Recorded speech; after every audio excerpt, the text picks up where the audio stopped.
Welcome, everybody, to a brand new Blu-ray and DVD out and about video today. And this week sees a lot of Criterion 4K love, including the 1993 crime drama Menace to Society. You also have a little Adam Sandler goodness with Uncut Gems, the 1941 Orson Welles classic Citizen Kane. But that's not all for the 4K love, because Kino Lorber is also releasing a 4K edition of the 1978 horror classic Invasion of the Body Snatchers. The Addams Family is also getting a little 4K upgrade love, and Scream Factory is releasing a Blu-ray edition of the horror comedy spoof Dracula Dead and Loving It. Plus much more. So let's go see the deals, exclusives, and we are at our first location, Walmart. So let's go in and see what they got. All right, everybody, we are in at Walmart, and can you guess that there's no new release love this week? Oh, you can? Oh yeah, that's because most weeks there's no new release love anyway, so you took the right gamble, guys. But seriously, it isn't really the week for new shit. There's not really a lot of big new name releases coming out this week, so mostly it's just the same old stuff we've seen. I mean, last week they did have Candyman, so they still have that, but they also have Jungle Cruise. Finally got this in, again, a week late, but you know how this Walmart vibes. We finally got the 4K, the Blu-ray, and the DVD, and we got that. Also, we have little Tammy Faye love as well. Man, I'm telling you, I really dug the hell out of this movie. Seriously, man, I really did. I gotta tell you, when it comes to, like, religious type of biopics, I'm not the guy for that shit, okay? Seriously, I'm not. I think I've told you, a lot of those religious type of ones, I am so not that guy, but this one was incredibly entertaining, and I think it was because they didn't go at it from the whole idea of taking it ultra seriously. They did to a certain extent, but it was also a little tongue-in-cheek, and they played it for a little bit of laughs at times, but they didn't do it as like this is a God's plan thing and faith works its way into everything. It didn't shove it down your throat. And I think that's what I really appreciated about it. And the acting is absolutely amazing here. I can't say I love all religious films, because quite frankly, there ain't many that I really love. But this one was pretty damn good, man. Ain't gonna lie. That was really some solid shit, man. Really dug that one quite a bit, man. I mean, they have most of the same stuff. They had that limited edition of the Christmas specials, old Snake Eyes, Don't Breathe 2. Yeah, a lot of the same stuff. Nothing crazy new over here. Just really same old mostly. But yeah, this is definitely the week for it, put it that way.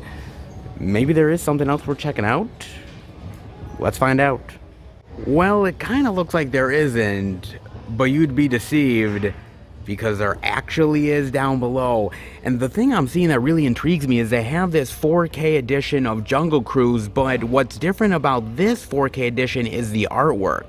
So if you look at this one, right, so this is this 4K edition, and then there's the 4K edition all the way over here. The artwork is very different. I believe this one is actually an only at Walmart exclusive that comes with... Oh, okay, the making of Disney's Jungle Cruise ebook code. Ah, alright, interesting. So, it's actually a 4K Walmart exclusive. That's interesting, and with different artwork as well. I kind of dig that artwork. I mean, this one's good artwork too, but this one's not bad either. I just kind of wish the movie was a little bit better, man. That's all I was hoping for. It's just kind of the same old thing regurgitated in a different form, and that's about it, man. But not nearly as good as some of the other stuff, like Indiana Jones or National Treasure, stuff like that, man. Just packaged in a different, more retail way, I suppose. But yeah, it's kind of interesting to see a little Walmart exclusive love here for Jungle Cruise. Was not expecting that. Not a bad, interesting exclusive, all things considered. That is really cool, man.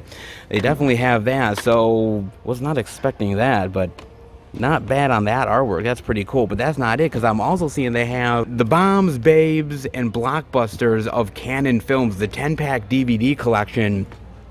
Oh, that is cool artwork. Look at that. Whoa. Oh, look at that. That is cool. Nice. Whoa, and it includes Electric Boogaloo, the wild, untold story of Canon Films. Sweet. Oh, that is some badass artwork, man. What comes in this? Missing in Action, Invasion USA, Cobra, The Delta Force, Master of the Universe, Over the Top, Bloodsport, Hitman Hellbound, Electric Boogaloo. Oh, that's a great pack. Oh, that is sweet. Oh, man. That's awesome. Big guns, small budgets, larger than life heroes. Dude, if you have ever looked into Canon Films, you know that it was ridiculously cheesy over the years. They made some wild films, man. Low budgets, but they got some big name talent and made some crazy wild films. They truly did. If you've never looked into Canon Films, please do it, because they were a company that made such amazing schlock on the cheap and made a lot of money at times.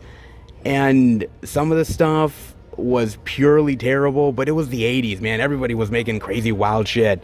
So why not Canon, man? But some of this stuff has kind of gotten forgotten over the years, and other stuff is still classic. Like, I remember Over the Top. I was such a fan of that.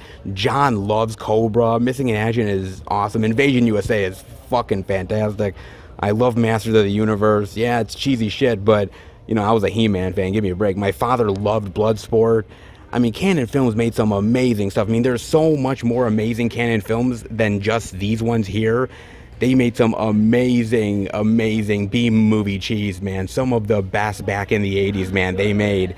And this is some of the best that they did, dude. This is phenomenal stuff, man. What a great pack, dude. Especially for an old school 80s lover of Canon Films back in the day. This is great. And the untold story of Canon Films, which is amazing, man. The people who ran Canon Films, they were some cheap ass mofos, but they made some amazing garbage. They really did. That is so cool, man. That is awesome that they have this. That is sweet. Any person who loves some old 80s goodness, man, and you collect DVDs, that is worth picking up, man. That is pure awesomeness. Oh, that is so cool. That is great, man. I was not expecting this, nor a Walmart exclusive for Jungle Cruise. That was kind of interesting as well. Not bad this week, all things considered. Not bad at all. Not great. But then again, this isn't the week for it. But a few surprises along the way. And for this Walmart, I'll take it. Let's head out. I am going to give Walmart just a little bit of a pass this week. I know I don't normally do that, to be fair, but this is not really the week that most stores is going to carry a lot of titles, because there's really not much coming out that stores would ultimately have. I mean, sure, there's some Criterions coming out, there's some boutique label stuff here and there, but as far as like in-store mega titles, yeah, this ain't the week for that, guys. So even though I usually don't like giving Walmart a pass, this week is one of the only times when I can truly say that. Still, they had an exclusive that I wasn't quite expecting, and that Canon Films box set. Oh, Canon Films, man. That shit takes me back, damn. Damn it really does, dude. Oh, man, the good old days. Woo, I love that stuff, man. So they had a couple of things, all things considered, and finally some of the newer stock that's at least a week late. God knows what'll go on next week, but this week I'll give them a little bit of a pass. We'll see where next week takes us, dude. As the ever-hopeful optimist, let's hope they deliver. But until then, hey, we saw a few things, and I'll take it. You know what I'm saying, man? Hope you will too, but let's try to find at least a little bit out there in the stores this week. Let's keep on searching. All right, everybody, we are at our second location, Target, but before we go in, I gotta talk to you guys about something. So, I was looking up some recent news, and noticed that Andrew Garfield is promoting a new movie out there, one that's coming on Netflix, Tick, Tick, Boom. It's about the guy who basically created Rent. It looks really good. My girlfriend and I are very excited to watch it. It looks really interesting to us. But apparently a lot of journalists and a lot of press and everything are basically hounding this guy like crazy at every turn about Spider-Man No Way Home. Literally they're not even asking him about the movie anymore. They're asking him about anything, any spoilerific thing that he could try to maybe say or slip up, if he's in it, if he's not, every little thing that they're trying to get from this guy. And they're just trying to take blood from a stone at this point. And they're just basically harassing him and hounding him and not even paying attention to the movie that he's trying to promote and actually sell to the public. And that really pisses me off, man. It really does. And I think, to me, it's completely unwanted. It really is. I don't see why we have to go down this road so many times and try to get gotcha questions and start going after somebody just to find a spoiler or two. I mean, I talked about it a couple weeks ago about the whole idea of spoilers and people going out of their way to try to spoil shit for the public, and I really fucking hate that, man. But this is almost something even worse. Not even caring about the movie that the actor is trying to talk about. You're only worried about the superhero movie that he or she might be a part of. And if you don't get any information about that, then it's not worth it to even talk to the person. That really pisses me off, man. And it reminds me of the whole thing with Ben Affleck years ago. He was trying to promote Live by Night, and everybody was talking to him about Batman. The rumors that was going on, him directing, was he, wasn't he, was he walking away, you name it. There was literally no interview that he did that Batman wouldn't come up. Everybody brought up Batman to one extent or another, and at a certain point, he just literally was getting so tired of it, he would start to get angry and upset. And people were like, why are you getting angry at us? Well, because you keep on asking me the same fucking questions over and over and over again. At a certain point, I just get tired of answering it, man. How many more times can I say the same answer over and over and over again? Apparently, I have to do it a lot of fucking times, man. If I was an actor, I had a publicist or I had an agent or something, I would be like, look, I'm going into these interviews and I'm not answering anything about this particular superhero movie. If you ask me anything about that, the interview's done. That's it, over with. I want to talk about the movie that I'm promoting, the movie that I'm passionate about. That's what I want to talk about. This stuff can wait. That's it. Done.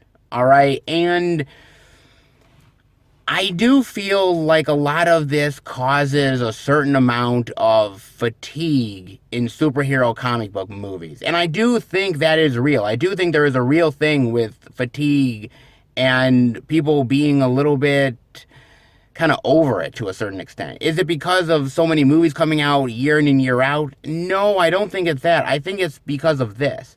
I think it's because people keep on talking about it ad nauseum so much over and over again. That's all the conversations are about.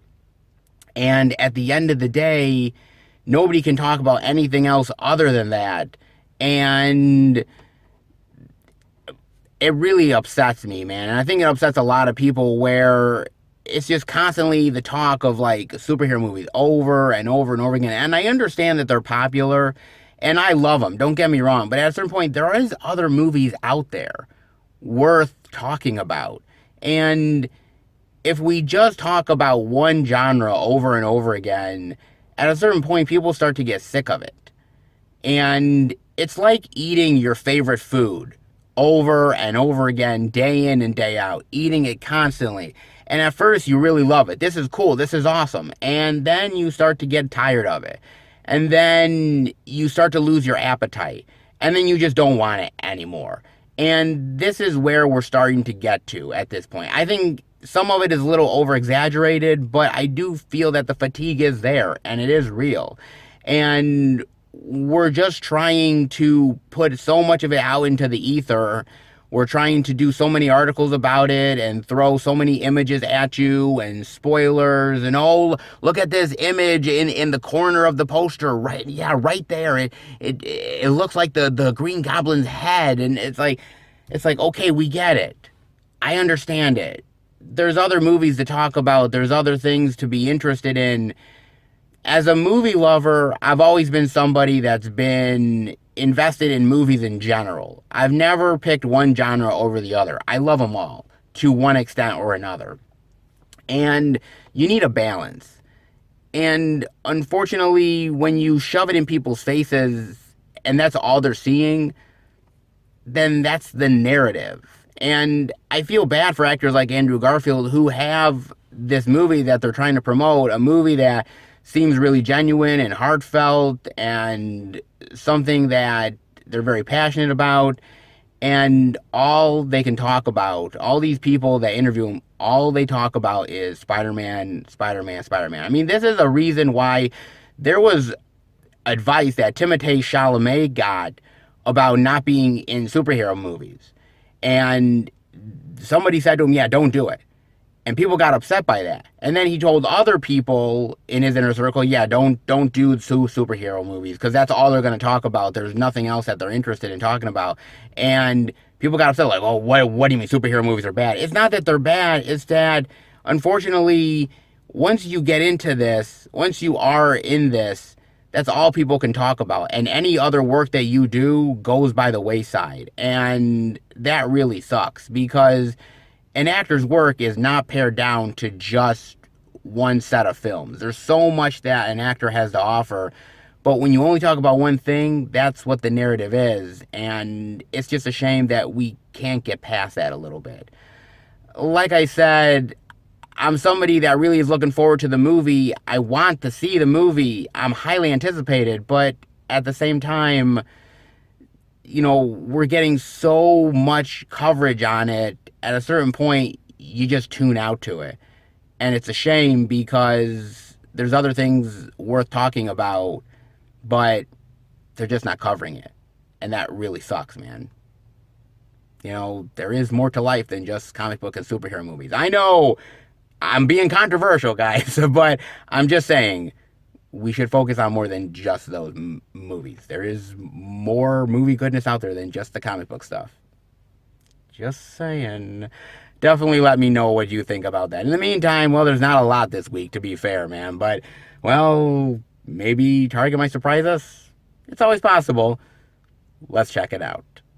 All right, everybody. We are in at good old Target and another store and yet more disappointment because there is no new release love this week, guys. Let's be real. At least the new release love that is coming out this week is not really in the stores.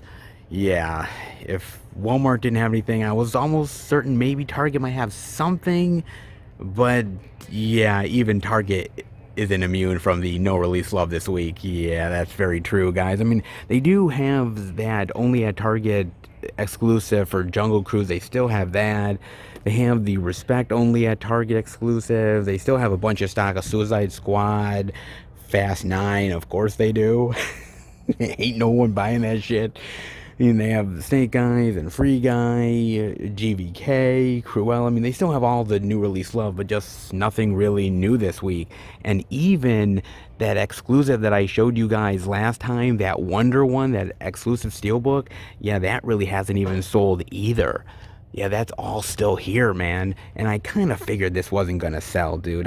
As much as I love the movie, and trust me, I really love the movie in a big bad way, yeah, I just don't think people are willing to upgrade for the steelbook, at least for $20. Again, if it was maybe like $5 or so lower, it might be worth a pickup, but I got a lot of things to buy, dude, and this is way, way low on the totem pole. Cool looking steel, but just not one I'm willing to pull the trigger on, at least not yet, man.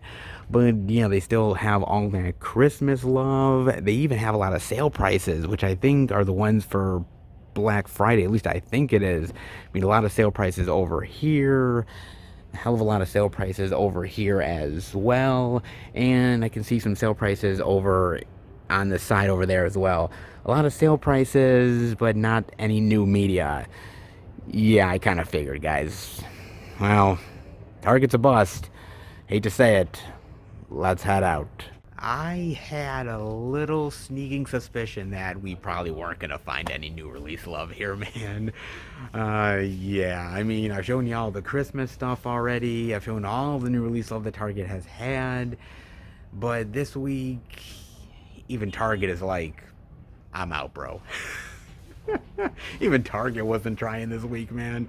Yeah, it's just one of those times where it's really close to Black Friday and it's right around the corner, and no one's really putting out a lot of big new release love. I mean, in the weeks after Black Friday, oh, we're gonna get a lot of new release love. But this week, I think a lot of the major companies and studios are like, yeah, there's so much out there in the market. There's going to be a lot of sale stuff. Why put out the new stuff right before Black Friday hits? Can't quite say I blame them. And I think Target agrees. I think Target definitely does, guys. Sad, but ever loving true. Yet another store where there's zippity doodah to check out. Let's hope there's more something worth showing off. All right, everybody, we are at our third location, the second Walmart. I'm going to go in and check out if there's any interesting indie titles worth showing off. If there is, I will bring it back to Film Fan 108 HQ and show it off to each and every one of you. But before I do that, I got to talk about a trailer with you guys. And this one, I am definitely anticipating. And trust me, I am definitely going to use my girlfriend's Hulu account when it comes out. It will definitely be utilized in a great way. When I watch Pam and Tommy, oh man, the teaser trailer came out. And okay, so a few months ago, I saw a picture of Sebastian Stan and Lily James playing Tommy and Pam. And I just had a quick glance at the picture. I didn't like do a deep dive on the picture. I was like looked at it and, didn't really pay much mind. And I'm like, that's not Sebastian Stan and Lily James. Like, that's not them. That's Tommy Lee and Pam Anderson.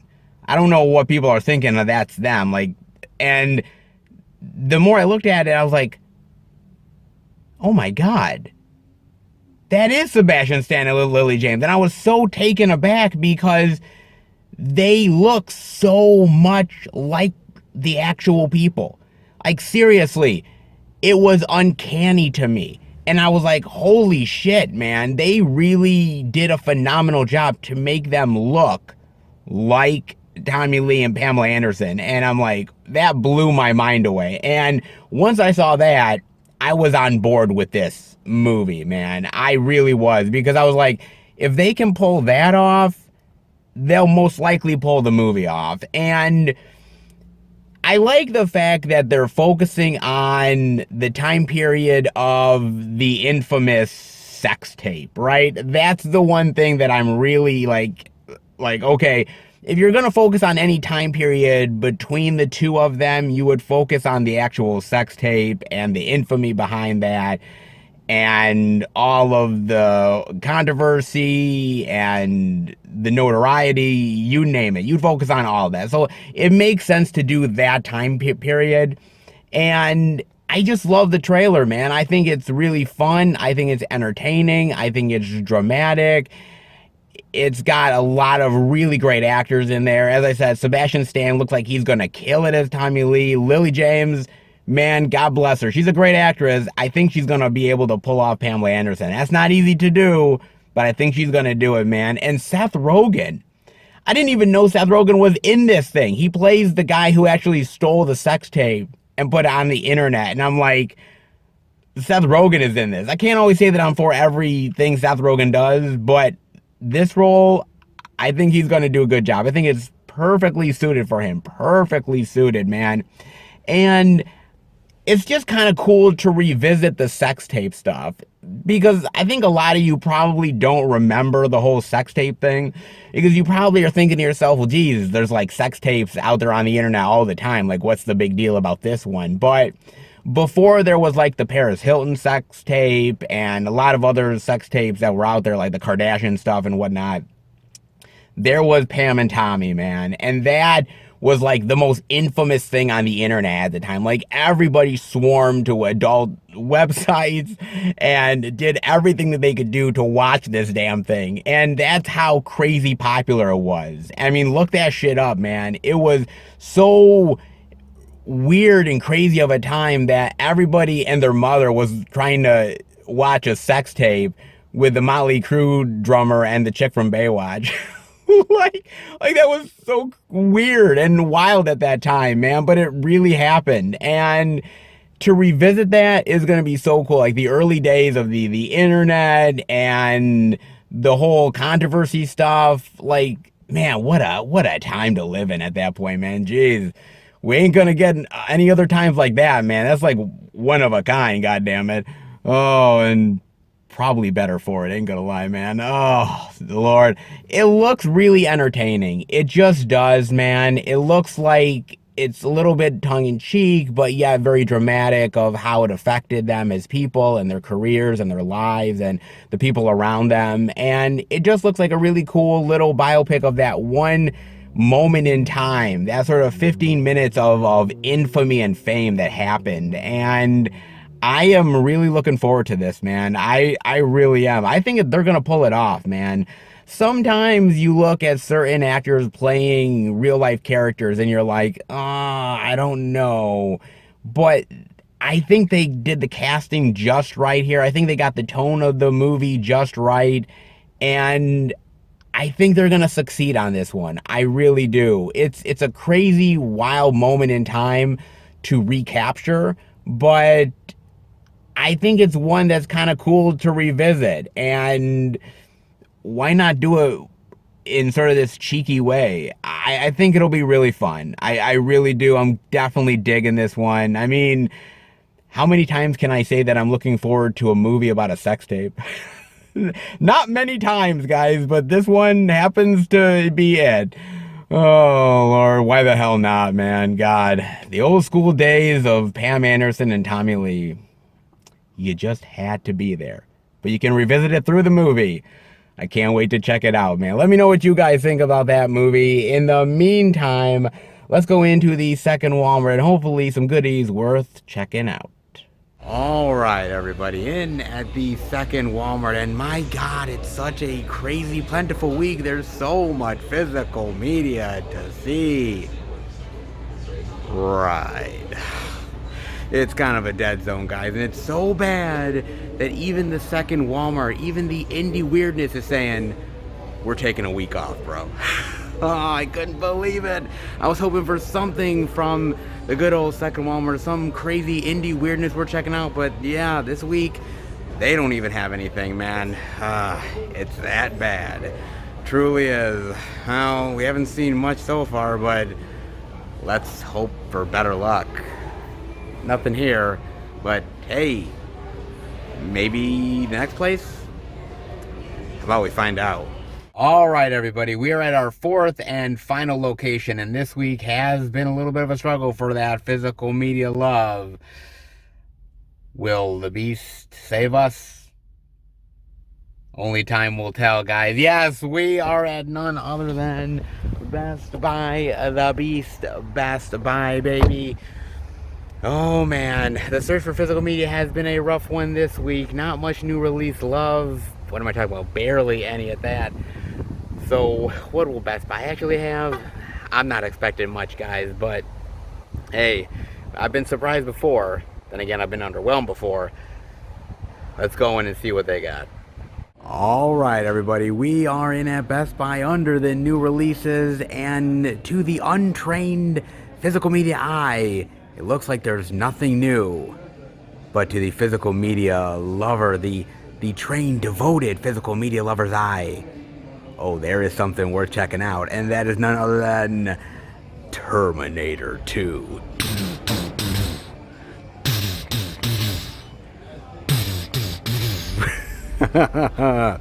I'll be back. Yes, you will, you evil motherfucker. Oh, Arnold motherfucking Schwarzenegger is back. Oh man, the only at Best Buy exclusive Terminator 2 Steely 4K Blu-ray digital for $19.99. Now that is a goddamn good deal, man, for the Steelbook love. Look at that. Oh, that is nice. I definitely heard this thing was coming out, man, and I was hoping Best Buy would have it. I was like, oh man, this has got to be the saving grace of the week. Seeing this Terminator 2 Steelbook and seeing it in person now, guys, it is pretty damn sweet. I'm not gonna lie. It looks really good. Like, it looks better than the fucking pictures, man. It looks great. And actually, so there's a slip here, and when the slip comes off, it's basically the actual like Terminator face, which is really cool. And in the back, you can kind of see under the actual slip, there's like the Terminators attacking. Oh, that is cool. Jesus Christ, that is fucking amazing, man. Oh, this is so tempting. This is really is. Seriously, man, this is so goddamn tempting. It looks so cool. The problem is, and I hate to sort of, damper the parade, I suppose, but it's basically the same 4K transfer as the last one. Like that really bad, waxy, crappy looking transfer.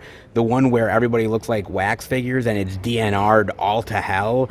Yeah, that's what this transfer is. And it really sucks, man, because I wish they would have done a new transfer, but they didn't. They just repackaged it and, put a shiny steelbook on it and said, hey, you want it, right?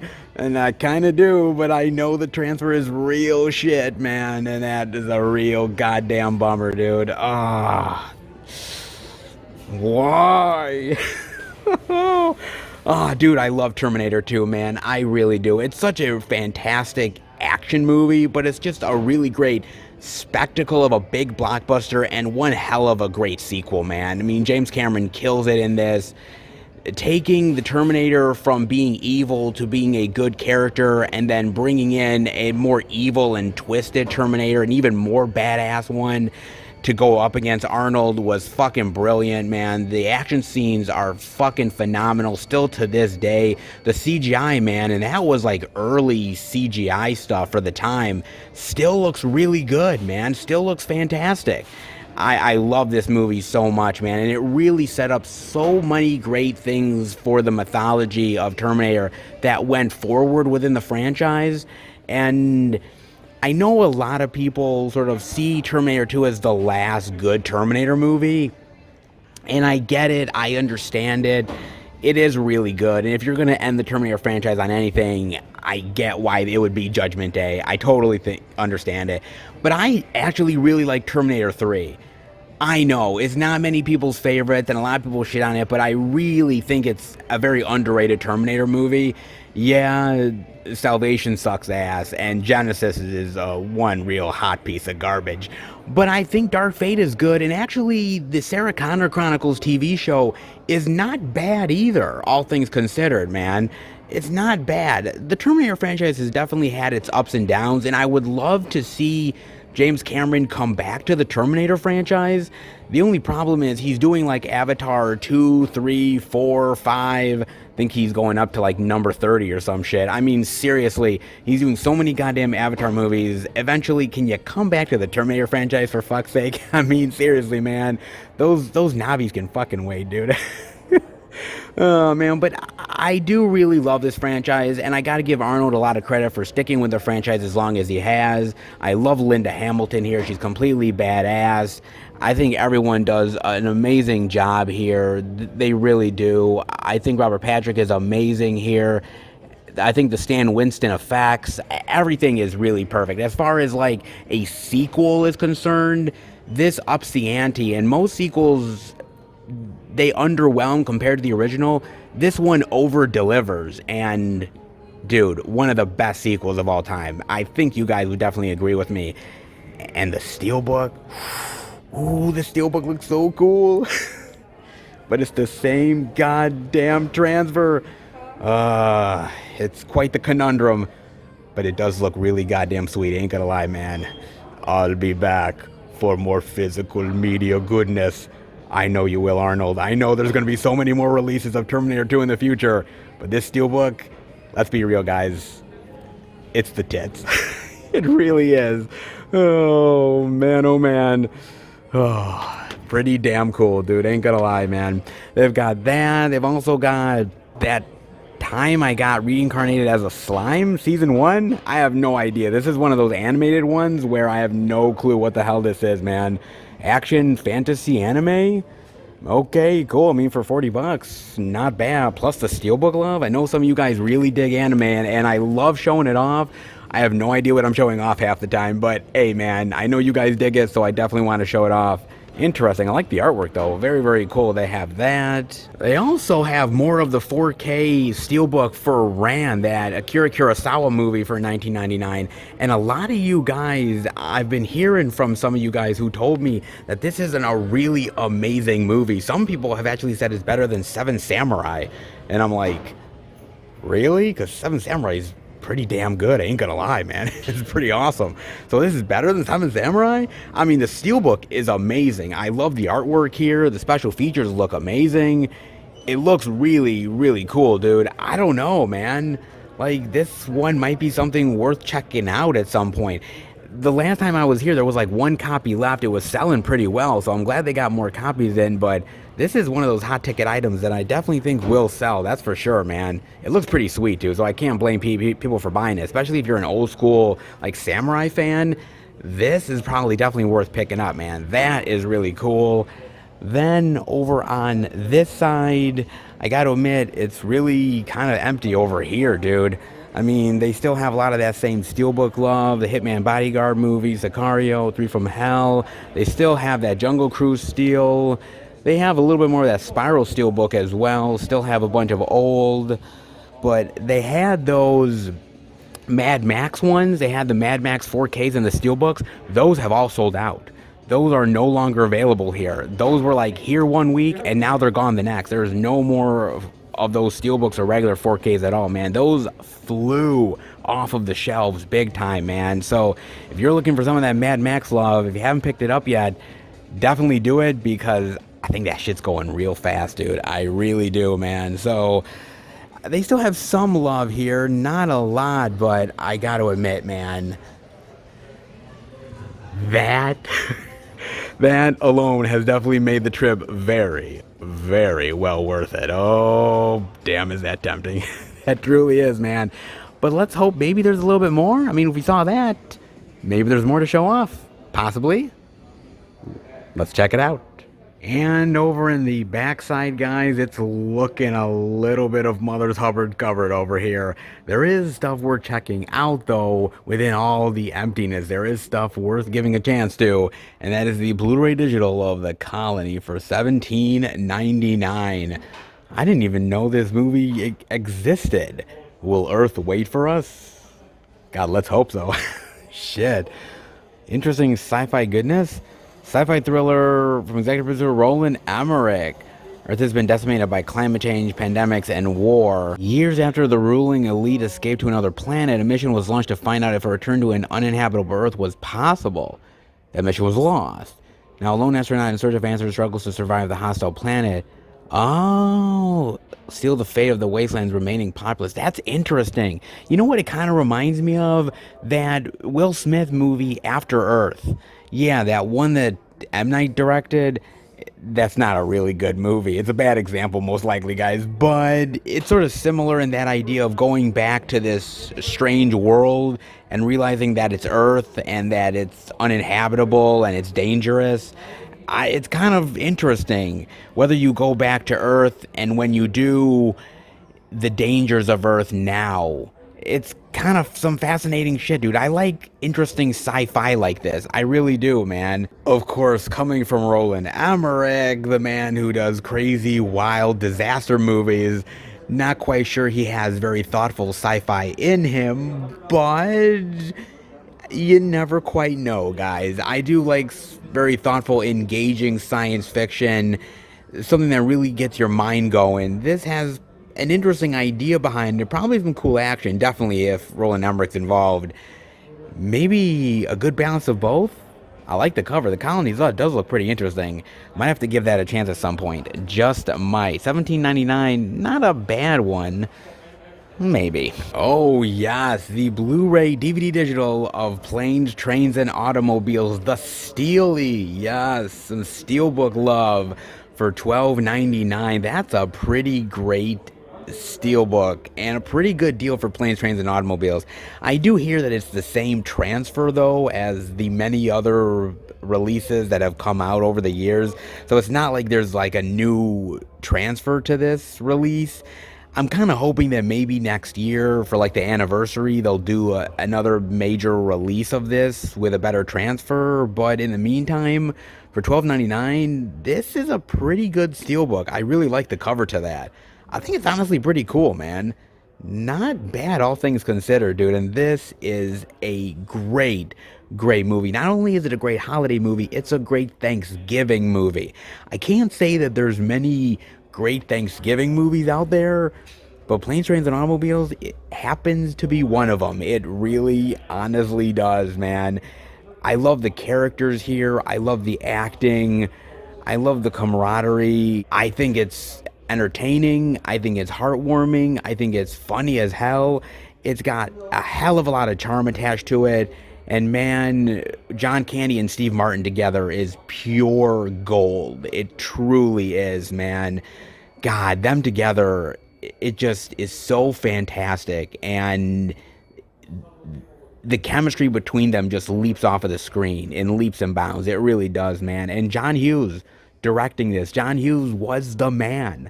Let's be real. I mean, 16 Candles, Pretty in Pink, The Breakfast Club, and so many more, man. He was amazing. Weird Science, you name it. He was fantastic. He truly, honestly was, man. He made some classics. For the short time that he was this powerhouse director, he made undeniable classics. And Planes, Trains, and Automobiles is absolutely one of them. Those aren't pillows. Oh man, I truly love this, man.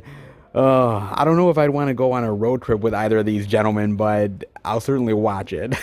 That's for damn sure, man. Such an instant classic, and it's one that is a must-watch during the holiday season. It truly is, man. It is one of those movies that is required holiday viewing, and it warms my heart every single time I watch this. It really does, man. It's a fantastic movie. Definitely worth diving into. Love this flick. Then they have the Blu-ray of Raging Fire for $17.99 with my man, Donnie Yen. Yeah, it's a little ass-kicking Donnie Yen love, I suppose so. Oh, nice. I knew this was coming out this week, but I never got a chance to watch it. Some of these ones that come out, some of these sort of martial arts action movies, some of them that hit straight on Blu-ray and DVD, some of them are really good, and others are real pieces of garbage. It's got Donnie Yen in it, so I'm assuming it's not complete garbage, but then again, just because Jackie Chan is in some of these, they turn out to be kind of garbage too, so not every kung fu action movie is actually created equal. I hate to say it, guys, but it is the truth, man. Bong is a highly respected hardline cop with a long history of success on dangerous cases. However, the past unexpectedly comes back to haunt him when a sting operation is attacked by a mysterious group of criminals led by Ngo, his former protege. Oh, the master versus the protege. However, a terrible mistake years prior landed him in prison, quickly turning the once rising star into a furious man with a grudge. Everyone who had wronged him, including his former mentor. Ooh, that's cool. Yes, Donnie Yen on a vengeance trip. I love that shit.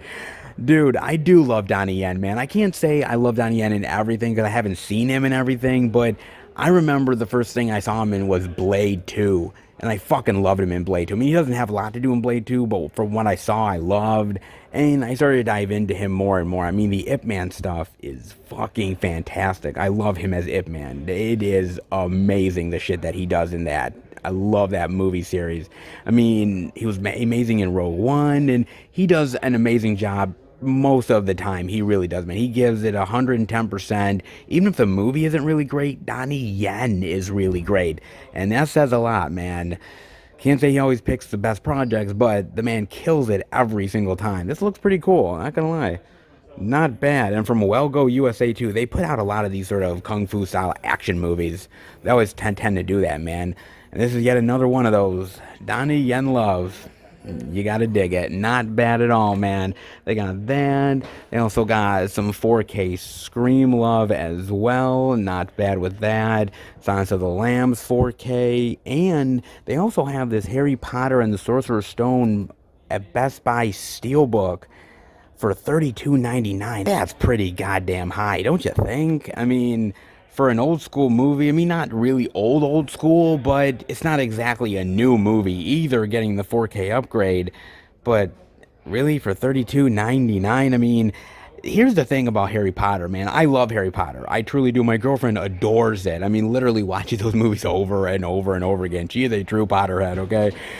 And I get it, dude. But a lot of times, I gotta admit, like, there's so many re-releases of Harry Potter, and they just bleed the fans dry.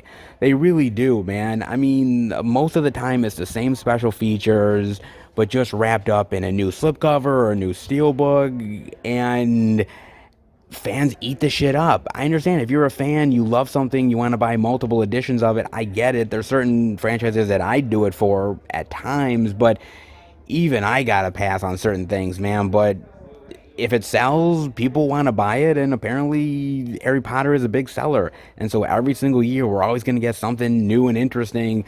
Slipcovers, steelbooks, you name it. The fans are just gonna eat it up, man. $32.99. I'd probably pass on it until it goes lower, but man, you Potterheads, man, you eat all this shit up. You truly do, man. Can't say I blame you, but you could wait a little bit on it. Just saying. There's so many releases of Harry Potter. Hell, there's one right next to us, man. Literally, you have the 8 film collection on Blu-ray for $47.99, and the 1 film alone on 4K is $32.99. Damn, and the 8 film 4K is $129.99. Like I said, you Harry Potter fans, you really eat this shit up. So can't quite blame the companies for putting out more Harry Potter love. They make a lot of money off it. Does make sense. Just saying, man. And interesting this week, a few releases here, a few releases there. Nothing quite hugely plentiful, but hell of a lot more than we have been seeing, put it that way. So I'll give Best Buy the credit for sure. Let's head out. Well, I can't say Best Buy 100% delivered, but then again, it ain't half bad. I mean, really, considering the physical media week that I've been dealing with so far, guys, Best Buy, geez, it might as well be Willy Wonka's Chocolate Factory, damn it. I mean, my God, man, I was like, wow, 2 or 3 releases? Wow, this is amazing.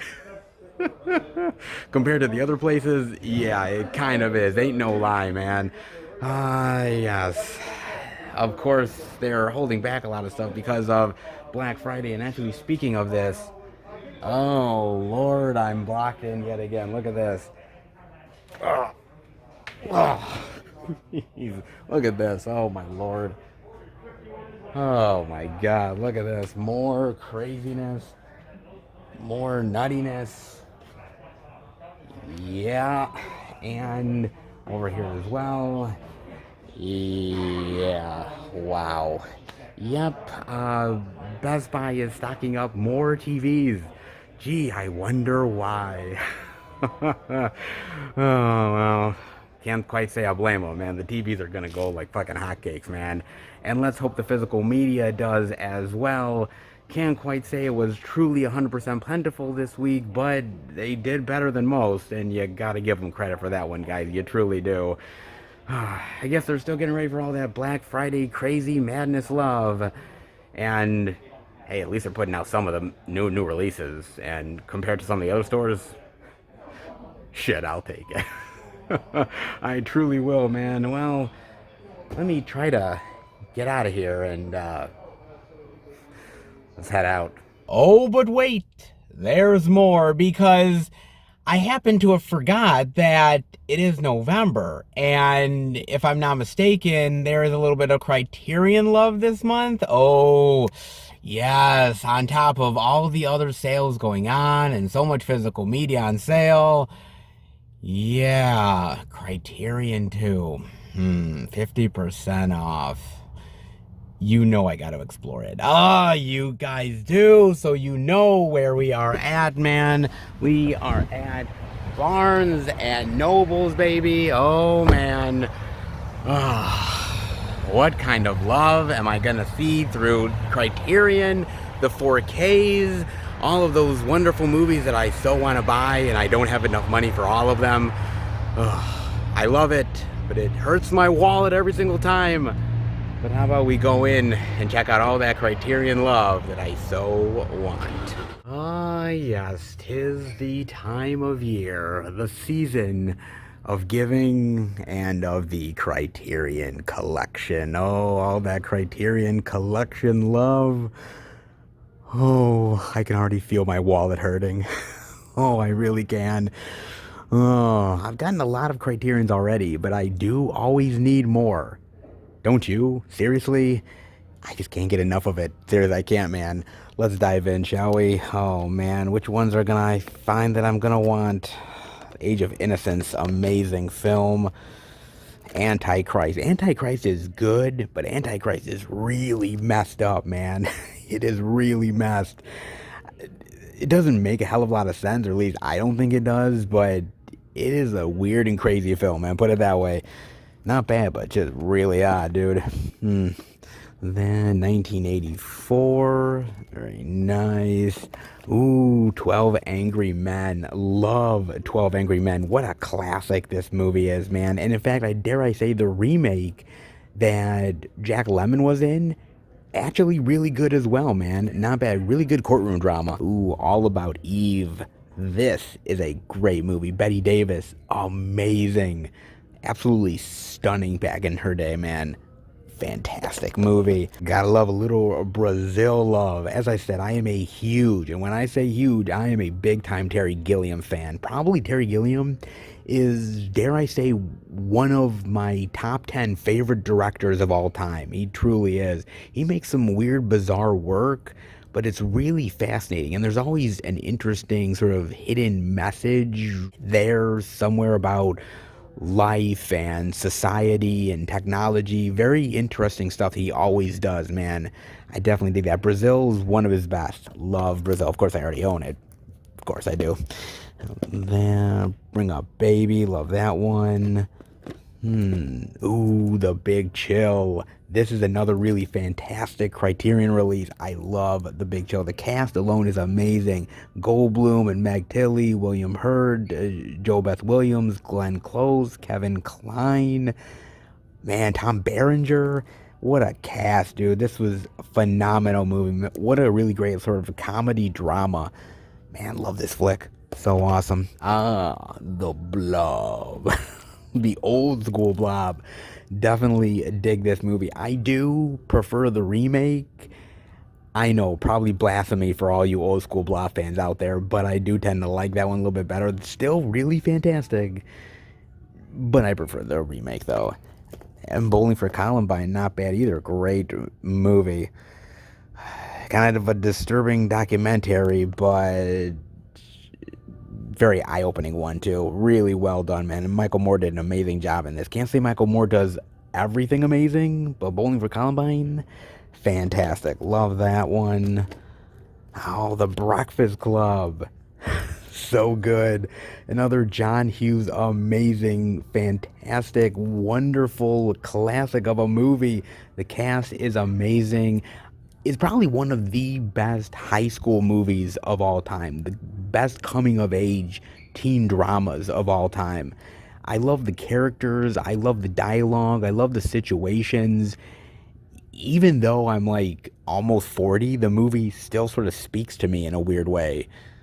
How weird is that, man? Very, very weird. The Breakfast Club. So amazing. John Hughes, brilliant for his time. Absolutely brilliant. There will never be anyone else like John Hughes. Never. There will always be only one John Hughes. Other people will try, but they will epically, epically fail. For damn sure. Ooh, Bottle Rocket as well. Not bad.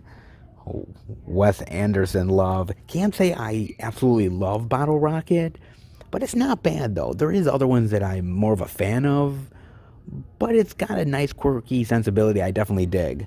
Bad on that one. Ooh, Bamboozled. Now, this is a really fantastic movie, man. Very controversial. And by all means, you cannot make this movie now. Okay, there is no way that you can make this movie at all. Let's be fair on that one. Great flick. Really dig it. Spike Lee is a genius, but yeah, you ain't making this shit now, bro. No way, man. Oh, Blue is the Warmest Color. Not a bad film either. Pretty solid flick. I like that one. Beyond Valley of the Dolls, really cheesy as shit, but I do kind of dig it. It's not bad. Very psychedelic, I would say. Ah, Blue Velvet. Now, this is one of my favorite David Lynch movies, man. Love Blue Velvet. Oh, Blue Velvet is so good. Man, I love the characters in there. Kyle MacLachlan is really great here. Laura Dern is fantastic. But you want to know who steals the show? Dennis Hopper, man. Dennis Hopper with like his go-go juice and shit. Oh my God, man. That guy goes fucking psychotic. So fantastic, man. Oh, Blue Velvet's great. Love that movie, man. Oh, Betty Blue. From 1986. Man. Betty Blue, I think I've seen this like years and years ago. Boy, man, this one is like a long time ago I saw this. I enjoyed it, man, but I barely remember the movie, man. Barely remember that one. Oh, you know we gotta have a little Guillermo del Toro love. Yes. Kronos. I love Guillermo del Toro. Again, probably Guillermo del Toro is another one of those directors that is easily in my top 10 favorite directors of all time. And a lot of people don't really know his early work. I mean, they know of Hellboy and they know of some of the stuff like Pacific Rim, you name it, some of his work that he's done nowadays, but nobody really knows about the earlier stuff.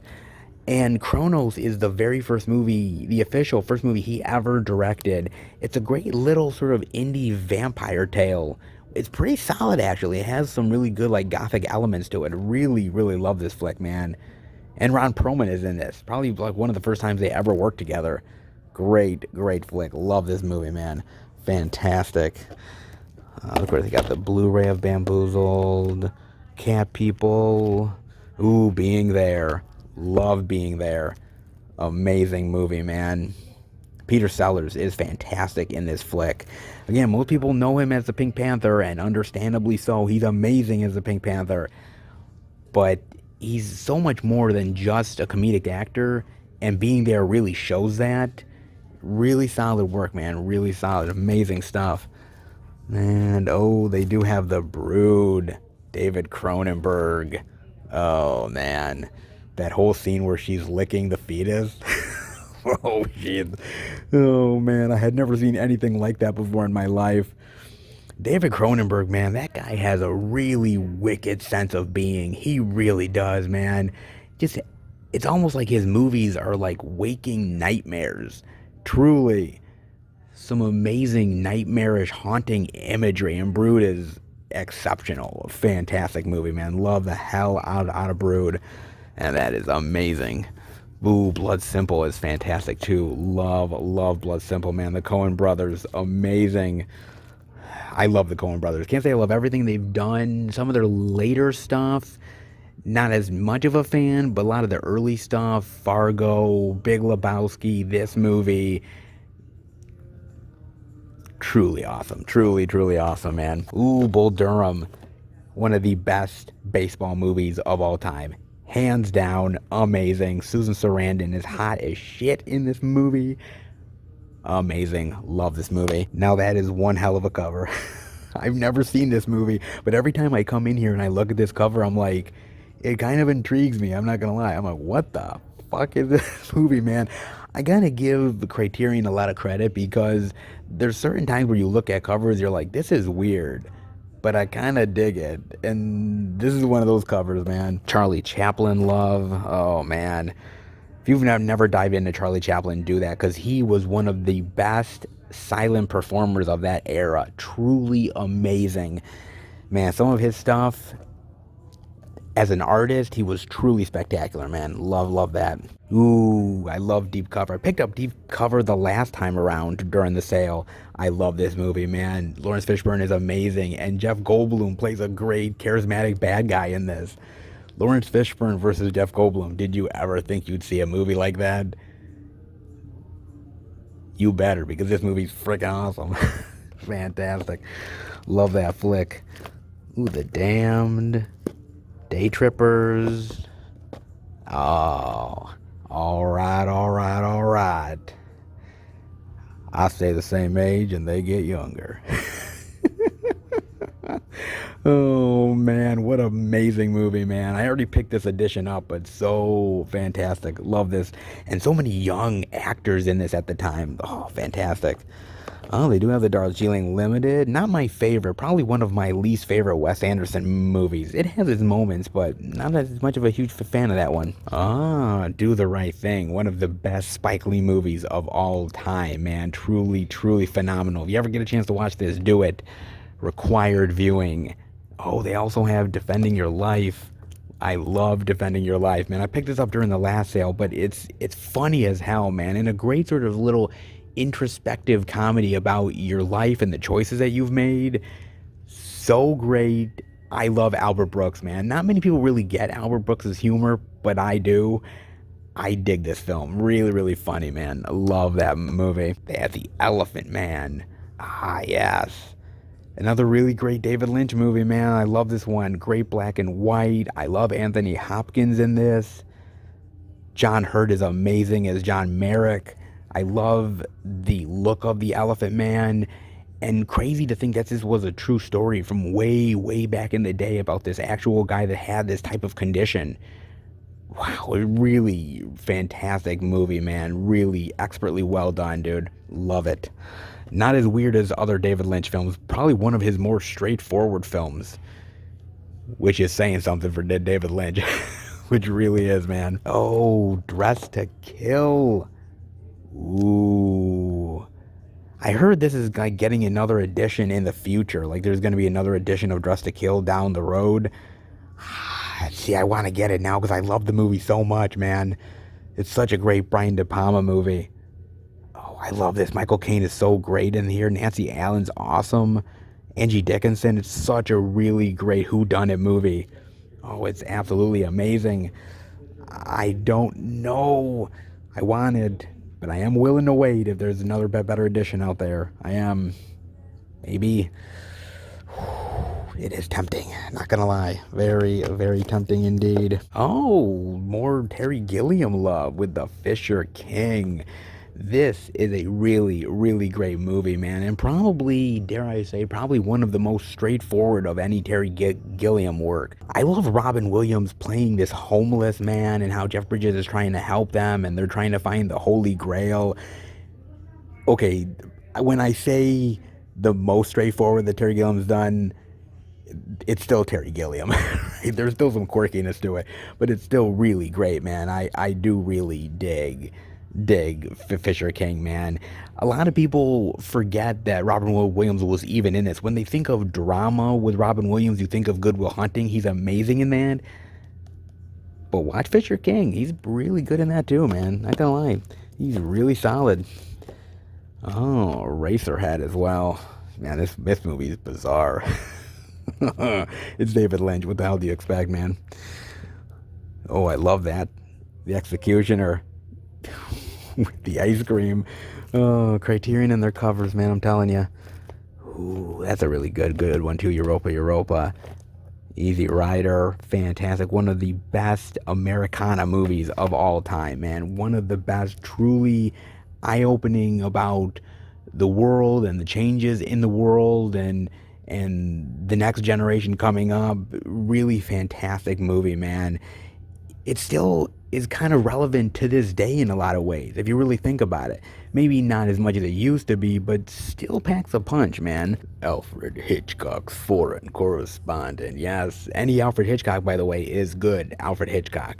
Everybody goes to the classics, and I understand why, because the classics are just that damn good, right? The Birds, Psycho, Vertigo, you name it. but watch the more lesser known Alfred Hitchcocks because those are just as good. Just saying, man. They're truly not bad at all. Fugitive Kind, Failsafe. Oh, Funny Games. Funny Games is a great home invasion flick. Amazing, man. Right up there with the Strangers. Just saying. Ooh, and Fear and Loathing is probably my favorite Terry Gilliam film of all time. I love this movie, man. Johnny Depp and Benicio del Toro kill it in their roles. It's so trippy and drug-fueled Americana type of adventure, which is almost like anti-establishment type of a movie. I mean, the book was anti-establishment, and Hunter S. Thompson was anti-establishment. He's such a fascinating character, a fascinating human being, and his writings are so fascinating, and the movie is just as intriguing. Probably one of the best adaptations of his work that there will ever be. Really, really amazing, man. Terry Gilliam is awesome as a director in this. Awesome, indeed. Fantastic. And oh, and by the way, the commentaries are amazing. There's a great commentary with Hunter S. Thompson, and he goes batshit insane in the commentary. He's just loud as shit and going off and on different tangents. Like, if you ever wanted to get inside of Hunter S. Thompson's brain, listen to that commentary, because that commentary is wild, man. What a wild commentary. Female Trouble, Facing the Crowd, Fisher King. Ooh, Fast Times at Ridgemont High. Last time I really wanted to get this, and I'm not gonna lie, this time I'm really intrigued to buy it. I heard a rumor, actually. I heard a rumor that in 2022, we're gonna get a 4K of Fast Times at Ridgemont High. I heard that rumor. I don't know how true it is, but I did hear that. I don't know, man. If there's a 4K of it, I would be very interested to pick up the 4K. I mean, I love Criterion. I'm on the fence, man. Think I might hold out. There is always next sale. And you know it'll definitely be here. It's Fast Times at Ridgemont High. Of course it'll be here. It's an amazing movie. Why wouldn't it be? And this is another one of those great teen coming-of-age comedies of all time, man. Sean Penn. Spicoli. The man. Would look good in 4K, though, ain't gonna lie. Would look really, really damn good. Oh, they do have Ghost Dog, The Way of the Samurai. Okay, so I had a friend of mine at work, or a co-worker, colleague, ask me about this movie, and I said, dude, you gotta watch Ghost Dog. And he was like, oh, is it like a good samurai movie? I said, dude, it's awesome. And he came back to me after watching it, and he was like, Seth, it's freaking awesome. And I'm like, yeah, I told you, right? It's great. Forrest Whitaker's awesome here, man. It's really, really great. The people who love it really love it, but if you're into samurai flicks, gotta watch Ghost Dog, man. Ghost Dog is amazing. Love that movie. Grey Gardens, The Great Escape, amazing flick. Of course, Godzilla is absolutely fantastic. The original Godzilla, the black and white Godzilla, one of the only great Godzilla movies out there. I know I'm being controversial, but I am partial to the black and white version. It's really, really great. It has a lot to say about the world and nuclear, and it's more than just, you know, a monster stomping on things. It's so much more than that.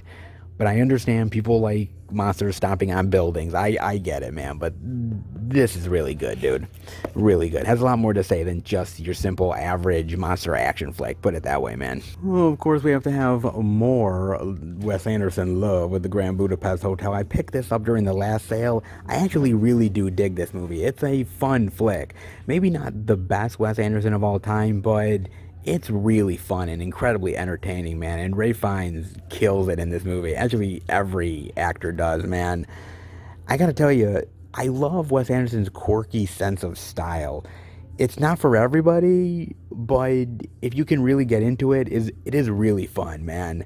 Grand Budapest Hotel is one of the fun ones, I ain't gonna lie. Ooh, Hedwig. Ah, yes. I love this movie. Really, really fantastic film, man. If you ever get a chance to watch this, amazing. Love that. Oh, we can't forget to have a little Ang Lee love with the Ice Storm. I already have this release. I've bought it long time ago, man. I really love the Ice Storm. It's not one that everybody really knows about. It's not like the most popular Ang Lee movie of all time, but it's really, really great, man. During sort of the Nixon era and really great drama between these two families, Elijah Wood, Sigourney Weaver, Kevin Kline. God, so many really amazing actors. Joan Allen, Christina Ricci, Katie Holmes, Tobey Maguire. I mean, this is a really great actor piece, but just a really great family drama set in really interesting political times. Really well done, actually. Not bad. Ooh, got If, too. That's not bad. Bergman, I Want to Hold Your Hand. I love that cover. That's such a great cover. Oh, The Irishman. Yes. Of course, I already have this release, but this is a phenomenal movie, man. Another really great gangster movie directed by Martin Scorsese. The man just knows how to make good gangster films. What the hell can I say, man? He's awesome at it. What a great acting piece, man. Pacino, De Niro, Pesci back as well. It's so awesome. It's so good. It is a lengthy movie, like over 3 hours long. It's a long flick, man. And I remember when I first watched it on Netflix, I kept thinking to myself, I'm like, I don't know if I'm going to be engaged for like 3 hours watching a gangster drama. I don't know about this one. But like, almost 3 hours were up and I was shocked. It flew by, man. It's incredibly entertaining. The acting is amazing. The story is intriguing. Scorsese knows how to make a damn good movie. What the hell can I say? He's amazing. Seriously. The guy's the tits. Awesome. Ooh. In the heat of the night. So amazing. They called me Mr. Tibbs. Fantastic. Love that movie. Amazing. In Cold Blood. And, The Island of Lost Souls. Bela Lugosi. 1932. God. They just don't make them like Island of Lost Souls anymore. Old school Hollywood. You gotta love it. Oh, they do have Clute. Nice. Sutherland and Fonda. This is a really good one as well, man. Amazing movie. Love that. Oh, they have The Kid. Charlie Chaplin, another great Chaplin spectacle. Kiss Me Deadly. Ooh, I like that cover. It's a really great cover, man. 1955. Man. God, I love these old school classics, man. That's one of the things I love about Criterion is they do these old school movies that deserve a lot of love and get forgotten. Criterion is great for that. They really are, man. Last Temptation of Christ. Great Martin Scorsese movie. Again, he's a great director. And again, everybody knows him from the really popular movies, but Last Temptation of Christ and a lot of those other ones like Hugo and a few other ones, really fantastic, great movies directed by a guy that nobody would have thought this would be directed by Martin Scorsese, but amazing. And Willem Dafoe killed it in this role. Fantastic. Leopard, The Lure. Ooh, I love this movie. This is a really good newer Criterion release of a newer film. It's kind of interesting because it's about these two mermaids who end up becoming lounge singers and they lure men by singing and then they sort of eat them for their pleasure. It is kind of weird, ain't gonna lie, but it's really, really entertaining, man. And it's really dramatic and very artistic. Really well done, man. I love The Lure. That's a good one, man. So is Love and Basketball. Love and Basketball is a great one as well. Love that movie. One of the best sort of basketball dramas of all time. Yeah, I really dig that one. That one's good too. The Life Aquatic with Steve Zissou. My favorite Wes Anderson movie of all time. This one is my favorite, man. I mean, I'm partial to a couple other ones, but this one is my favorite Wes Anderson movie ever. I don't even really know why. I mean, yes, it's the quirkiness and it's the quirky characters and the situations, but I love the sort of devil-may-care, sarcastic attitude that Bill Murray has in this. And I love being on the boat and all the weird things that are going on in the movie, this documentary crew, and how everything is literally going to shit in a handbasket. And I just love this movie, man. It's just madcap weirdness and insanity, and I kind of really appreciate it, man. I love this movie. one of like Bill Murray's really great roles in my opinion. He's so good in it. It really is great, dude. Multiple Maniacs, John Waters love. John Waters, man, what a really great filmmaker, man. Odd as hell and made some really weird, ridiculous shit. But I got to appreciate him, man, because he did things that I think other filmmakers wouldn't even touch. And Divine, man, Divine was one bold human being. Put it that way, man. Man, that person did a lot for art. Put it that way. Oh, they do have Traffic. I love this one, man. I'm a big Steven Soderbergh fan. Huge Steven Soderbergh fan. I would say, actually, Steven Soderbergh is another one of my favorite directors of all time. In my top 10, easily. Love this movie, man. Actually, I love most of his work. He's just a really great filmmaker that does a lot of really different type of movies. He doesn't stick with one genre. He always does something unique and interesting with every film he does. And this one is one of the best drug trafficking movies of all time. Amazing. Love that film. Moonstruck. I picked this up the last sale. I love this movie. I basically love it because my mother taped this on VHS and I watched this ad nauseum. It's actually one of my mother's favorite films, man. Cher is really good here. I can't say that Cher is great in everything she's ever done. Lord knows she's been in some stinkers, but Moonstruck is fantastic. Nicolas Cage here as well, Danny Aiello. Oh, just a really great sort of romantic comedy drama. I really love it. What a great love story film. Really great, man. Marriage Story is another really amazing one as well. Picked this up previously, but man, is this a really fantastic movie, dude. I remember my girlfriend wanting us to watch it, and I kept on saying, I was like, you want us to watch this about a marriage gone badly? And she's like, yeah, we should watch this. I'm like, okay. Like, it doesn't end well for these characters. And I'm like, okay, might be kind of a bummer of a movie, but it turned out to be really entertaining, and it definitely had a lot of like Kramer versus Kramer vibes. Really, really well done movie. Really dig that one a lot. Great flick, man. And the acting is amazing. Love that one. Midnight Cowboy, another really fantastic movie. The acting is amazing here, and I love the old school New York City vibes of like the scummy, seedy New York City. There's something about that, man, that certain movies capture perfectly, and Midnight Cowboy does that in spades, man. Love that one. Oh, they do have Mona Lisa. This is one of the newer Criterions that came out. Yeah, I've been wanting this one. I have, man. I heard when this was coming out, I was like, oh, I'm kind of intrigued to pick this up, man. This is a very unique film, man. Bob Hoskins is amazing in it, but it's got some really interesting twists and turns that you really don't see coming, man. I really like this one. Michael Caine's fantastic here as well. This is a really good little sort of interesting drama thriller that's really underrated. You'll definitely remember this one after watching it. Really solid, man. I might have to pick that one up. That's really great. Ooh, also Memories of Murder. Yes, a little Bong Joon-ho love. Now, I already picked this up, and I did watch it not too long back, and it's really good. Everybody told me to pick it up because they're like, you will not regret it. And they ain't wrong, guys. It was really good, man. Pretty damn good. It's a good mix of drama and comedy and thrills and action. Really good. Good mystery yarn. I like that one. My Dinner with Andre. Wow. I'm so happy to have this here, man. I actually already own this Criterion Edition.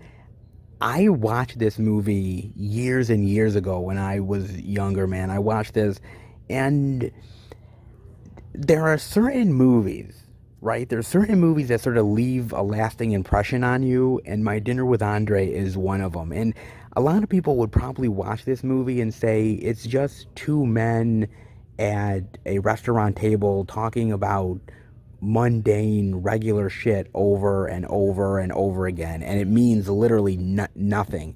But they'd be wrong, man. It's very introspective, very interesting, the conversations that they have with one another about life and love and politics and the world, and it really stuck with me, man. In fact, years later, I had one of my coworkers at a place that I worked at ask me about movies that I would recommend him. And I recommended him My Dinner with Andre. I don't really even know why I did. It was just something that came to mind. I'm like, yeah, My Dinner with Andre, sure. It's one of those ones that you should definitely watch. And he came back to me years later. I saw him somewhere at like a store or something, and he said to me, Seth, My Dinner with Andre, dude, it blew me away. It was fantastic. It changed my life. And I'm like, seriously? The one I recommended you changed your life? Like, okay. He really loved it, man. Like I said, it's not for everybody. It's extremely talky, man, but it is really good, man. I really like this one. It's just something that it's not for everybody, but the people who get it really get it, man. They really do. Not gonna lie. Naked Prey. Need to Remember. Great little something about Titanic. Oh, Night of the Hunter. Ooh, I love this one. Night of the Hunter is fantastic, man. Robert Mitchum is terrifying as hell, man. Truly effective, man. He is just really incredibly intimidating, and you just don't even want to be in the same room alone with that guy. He was so good back in the day, man. Ooh, Night of the Living Dead. Oh, this is probably the best Criterion edition of all time. I love this one, man. I mean, Night of the Living Dead is public domain, so literally you'll probably see editions forever. Every single year there's going to be probably an edition that comes out at Night of the Living Dead. But this is probably the best edition ever of Night of the Living Dead, man. And I love this movie, dude. The original zombie movie, the originator, so good, man. George A. Romero. I really miss George Romero, dude. I really do, man. And there's certain movies that just made the genre what it was. And Night of the Living Dead is one of them. So fantastic, dude. So amazing. My first 4K I'm seeing of Mulholland Drive. Yeah, it's all that 4K goodness, man. Criterion is getting into it. I kind of knew eventually that Criterion was going to get into 4K. It was just kind of inevitable. Everybody is sort of switching over to 4K. Like, Shout Factory is doing 4Ks. Kino Lorber is. Hell, Vinegar Syndrome's doing them. So, I mean, everybody's doing them at some point, man. So, why not Criterion? A lot of the 4Ks that they're doing is pretty much upgrades, but I'm hoping in the future that they get away from the upgrade stuff and just release a lot of the newer stuff just in 4K. I mean, it is a little bit more pricier for the 4K, but with 50% off, might be worth it, actually. And Mulholland Drive, by the way, is amazing. Great David Lynch movie. Bizarre, yeah, but fantastic, dude. On the Waterfront, that's an amazing movie as well. Marlon Brando is fantastic. I think I saw this movie in, like, high school or something. I did. Yeah, man, I think I did see that in high school. It was, like, for some sort of, like, class we watched on the Waterfront, and at first I thought I was gonna be bored by it because I was like, oh my god, like black and white old school Brando, but I loved it. I really did, man. It's a fantastic movie. If you ever get a chance to watch that, amazing. That's really a good one, man.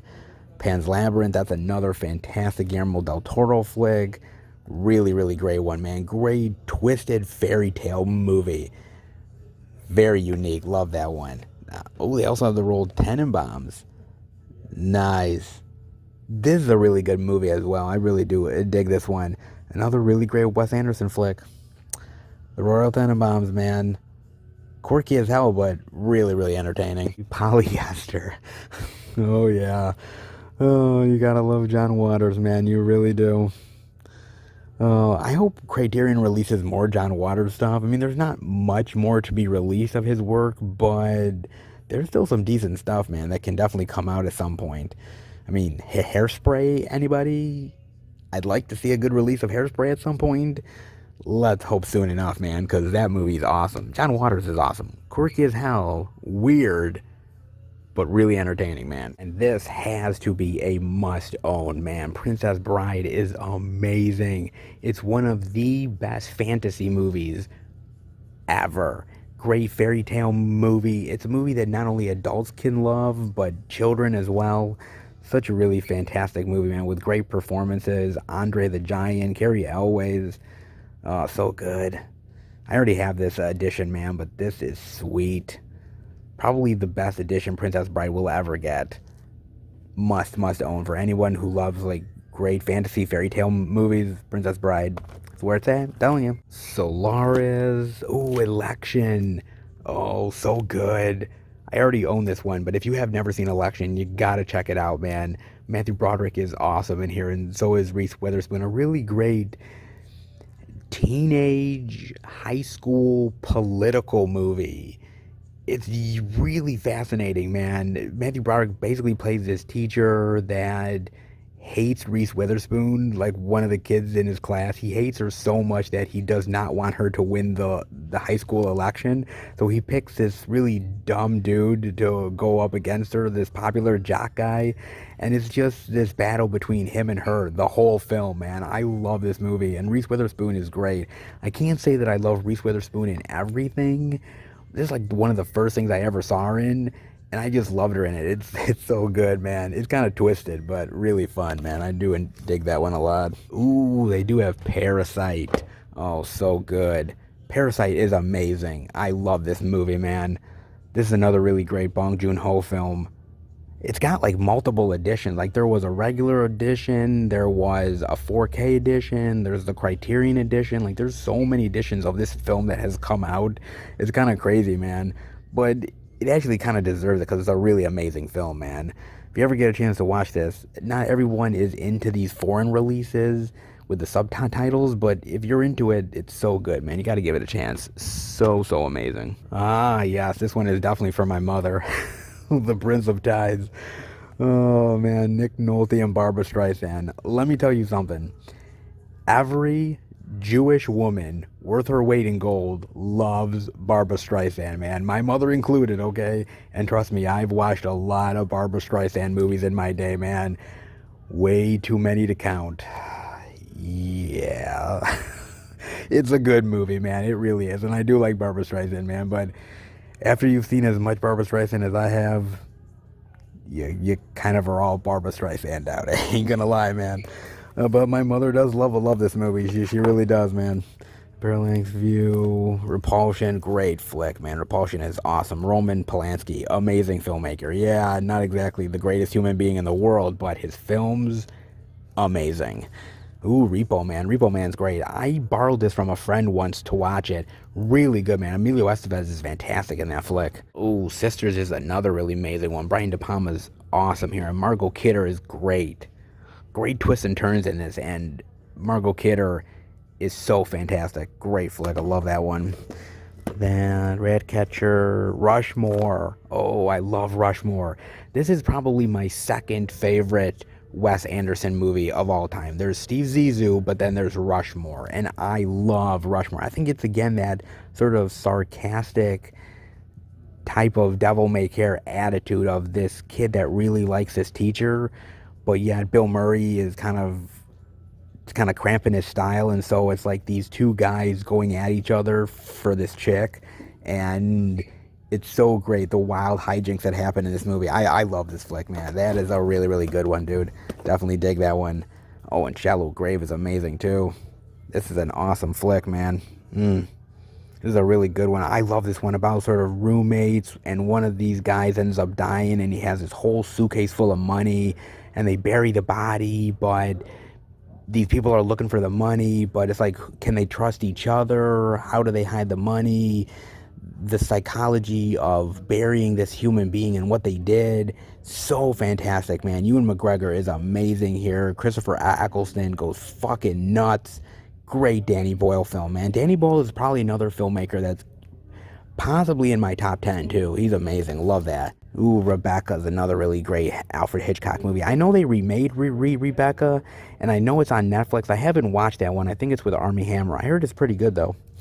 The Red Balloon, Princess Bride. Ooh, The Game. This is probably one of my favorite David Fincher movies of all time. I love this movie. I love sort of the deception and the mystery, and is it all real? Is it in his head? What's exactly going on? I love this flick, man. Michael Douglas is amazing. Sean Penn's great. I don't think not many people can say it's one of their favorite Fincher films, but I can. I remember just loving this movie, and it's really atmospheric. I think it's great. Richard the Third, Ride with the Devil, and Slacker. Oh, that's a really great Richard Linklater movie. This is an awesome release. It's a great one. So The Game. Straw Dogs. I gotta admit, I've seen the original and I've seen the remake. I'm not really a big fan of either of them. I mean, if I had to pick between the two, I'd probably pick the original here, which is the better film, but it's good. I love Dustin Hoffman here, don't get me wrong.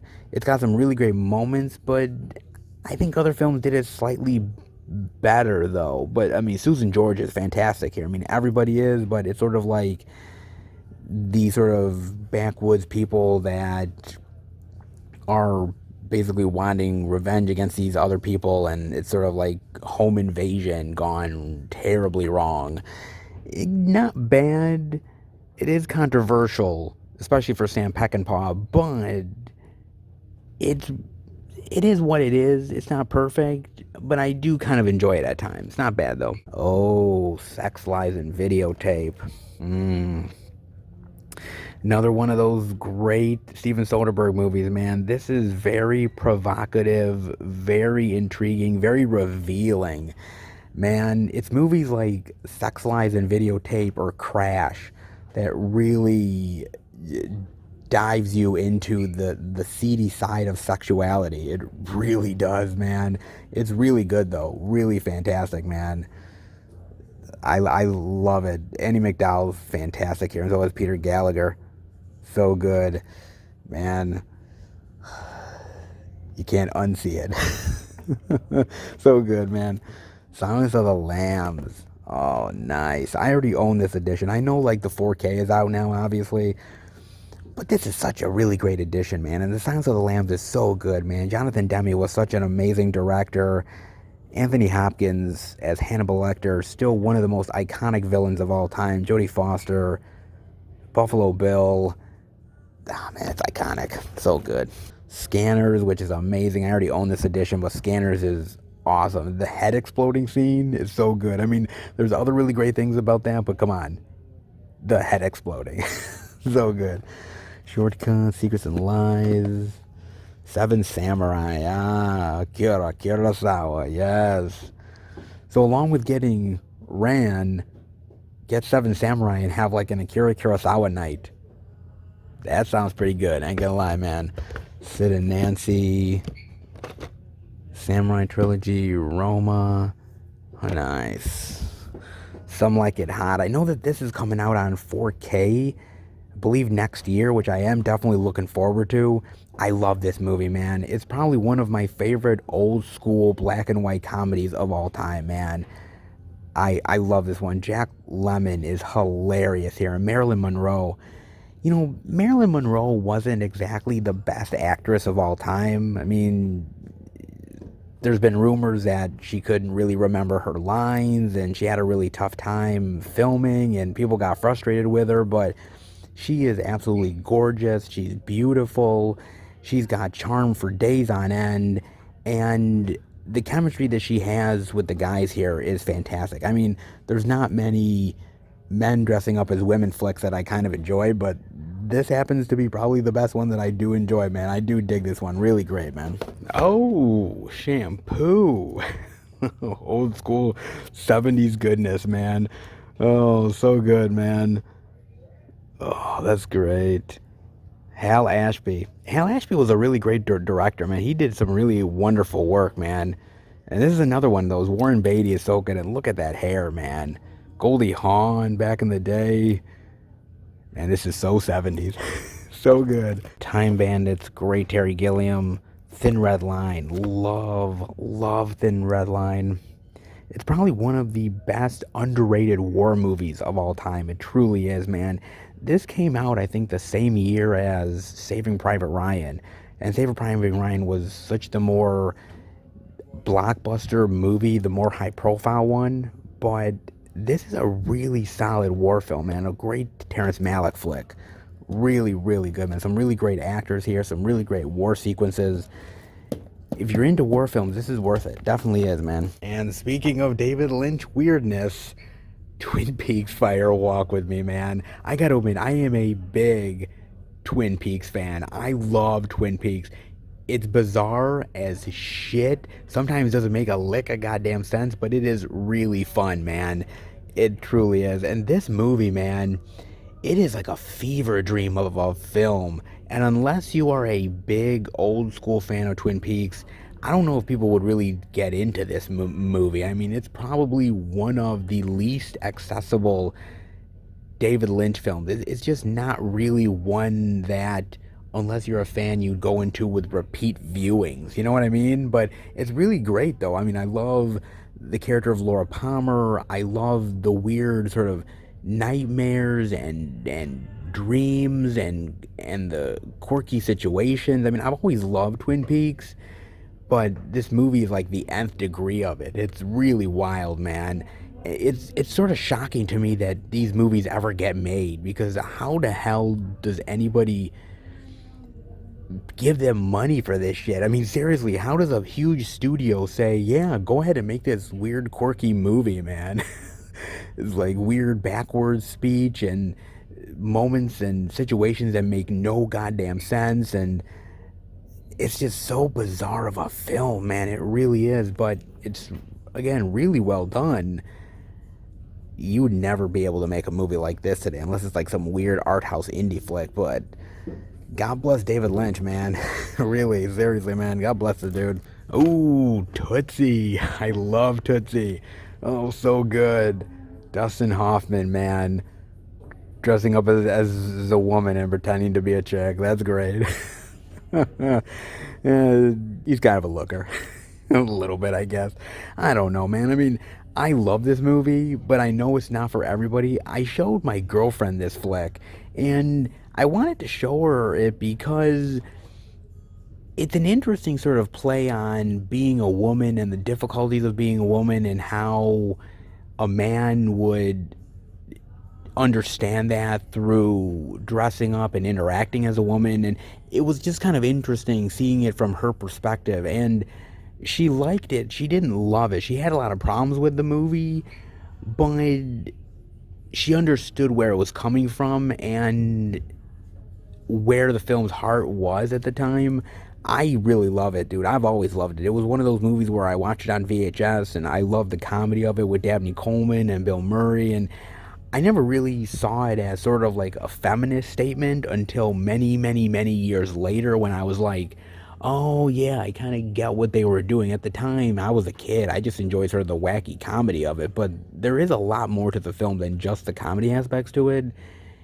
It is kind of hidden, but it's there, and I do appreciate that. I really do. Not a bad one. It was one that I never thought would get a Criterion release, but really good, man. As is Being John Malkovich. Oh, man. Malkovich. I love this flick, man. This is probably my favorite Spike Jonze movie of all time, man. I love this so, man. John Malkovich is so good here. I love this movie, man. Cameron Diaz is great in here.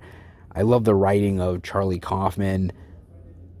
Man, so good. John Cusack is great. Catherine Keener is awesome as well.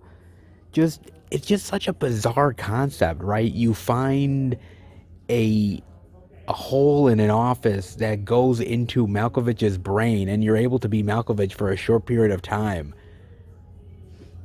It's so fucking odd. It makes no goddamn sense, man, but the movie is so great. It's such a weird concept, and at first you're thinking like, how the fuck would that movie even work, man? But it does. And it's just having the great dialogue and the quirky characters kind of makes it all work. I don't know if you could ever do this movie again. It's sort of like a one-time thing, but man, is it good, dude. I really love that flick, man. I think it's great. Then they have, Videodrome. Probably one of my favorite Cronenberg movies of all time, man. James Woods is amazing here. I love the nightmare imagery. I love the idea of technology taking over our lives and how it's controlling us. I mean, David Cronenberg was way ahead of his time as a filmmaker. He really was, man. And Videodrome is one of those ones that really spoke to the hold that technology has over us. He was really, really talking about a world that wasn't even close to being in fashion for a very, very long time. But now this movie is even more relevant now than it was even then. Wild stuff, man. Amazing film, dude. Love that. Don't know whether I would ever want to, put a gun through my stomach slit, but sure, why not? Oh, The Virgin Suicides. Ooh, this is a really great one, man. Probably one of the best movies Sofia Coppola will ever do, man. It is haunting. It is depressing. It's really dramatic, man. Such an amazing film, dude. If you ever get a chance to watch The Virgin Suicides, it is one powerful movie, man. It's amazing. Love that. Valley of the Dolls. Weekend. Watership Down. War of the Worlds. So good. Love that. Cheesy, but I love it, man. To be or not to be, that is the question. Perhaps. Yeah, they got that. Working Girls. The New World. Not a bad movie. Not really my favorite Terrence Malick, though. It has its moments. Man, some really great Criterion love, but honestly, I'm not really seeing many 4Ks, honestly. I mean, I saw Mulholland Drive, but not Menace to Society or even Citizen Kane at this point. I really haven't seen any of them, so just this one. Maybe they all sold out of them. It's possible. I mean, 4K is getting more popular, so I can see why, but not bad Criterion love this time around. Not bad at all. When Criterion definitely goes all out, they definitely do, and Barnes & Noble supplies it in a big bad way. Oh, you gotta love it. My wallet is already hurting. Oh yeah, I also forgot that they do have a 50% off sale for Arrow Video. Yes. It's not really a big stand. It's just really kind of a small little area with some Arrow titles. Not really crazy plentiful, but they do have a few things. I mean, they have Cat o' Nine Tails, Dario Argento. They have the Django Steelbook. Ooh, that's nice. Then they have Ringu, Waterworld, which, by the way, I've really only seen Waterworld maybe once or twice. It was fine for what it was. I didn't really love the movie, but maybe I need to revisit it. Maybe? I'm not sure about that one, guys. Ooh, they do have a Man of 1,000 Faces. Ooh, that's cool. Liking that. Oh, they also have Reanimator. Love Reanimator, man. Reanimator is one of my favorite fun horror films of all time. I love that, man. Love that. They do have Children of the Corn, Tango, Tremors, Sailor Suit Machine Gun, Dead or Alive, Takashi Miike. Love Takashi. Great filmmaker. Hellraiser, Pinhead. We have such sights to show you. Tear your soul apart. Sure. I ain't touching the box, just put it that way, man. Oh, they also have Pitch Black. Nice. Love Pitch Black, man. One of my favorite Vin Diesel movies of all time, man. He's so good in this role. Oh, they even have Southland Tales. Man, this movie, dude. I've only really watched this movie maybe 1.5 times. It hasn't been much. I don't know. I really didn't care for the movie. I know this is like a cult movie. People really dig it, but I prefer Donnie Darko so much more over Southland Tales, dude. I seriously do, man. Oh, they do have 16 Candles. Oh, great. Another John Hughes classic, man. That's awesome. More John Hughes love. 16 Candles is amazing, man. I love it. You can't really make 16 Candles nowadays. It was just, there was something about the 80s, man. Something about John Hughes during that time period that he was so genuine and made so many great, wonderful teen movies, man, that still hold up to this day. It's just amazing. It really is. RoboCop love. Day of the Jackal. Bird with the Crystal Plumage. Creepshow 2. Oh, I love Creepshow 2. I have the limited edition one. This is just like the standard Blu-ray release, but man, do I love this film, man. Underrated. Yes, not as good as the first Creepshow movie, but some really great stories, man. I love the Indian. I love the sort of weird black blob in the in the lake that's trying to eat the people on the raft. I really like that, man. It's really cool stuff. Highly underrated, really good, man. Creepshow 3 is shit, but the first two Creepshows are really good. Ooh, they do have Cruising. Nice. Little Pacino love, man. Really good flick, man. Love Cruising. It's a really good sort of murder mystery movie. It's really solid, man. I really like that one. Ooh, they also have the Weird Science Steelbook as well. Oh, that's cool. I already own this Weird Science Steel, so I don't really need it. But this is so good. Another John Hughes classic, man. Love it. Whether you get it through John Hughes Criterion love or whether you get John Hughes Arrow love, you need John Hughes in your life. You seriously do, man. How many movies can you say that two men create a hot chick while wearing bras on their heads? Yeah, only this movie. Oh, they even have Donnie Darko. Now, this movie is great. I love this movie. It's so fucking weird and bizarre.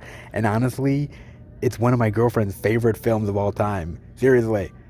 I was kind of shocked by that when she told me, but I'm kind of like, oh, I love you even more.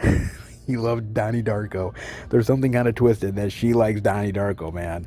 Oh, so good, dude. They have Flash Gordon. Bloody Spear. Ooh, they have The Hills Have Eyes. Nice. I honestly think the movie's really good. I think the remake is really solid as well, man. I do really love that remake, but the original is so good. Michael Berryman is terrifying as shit, man. So good, man. They got that. Oh, they have Elvira, Mistress of the Dark. This is such a fun movie, man. I love Elvira. It's so good.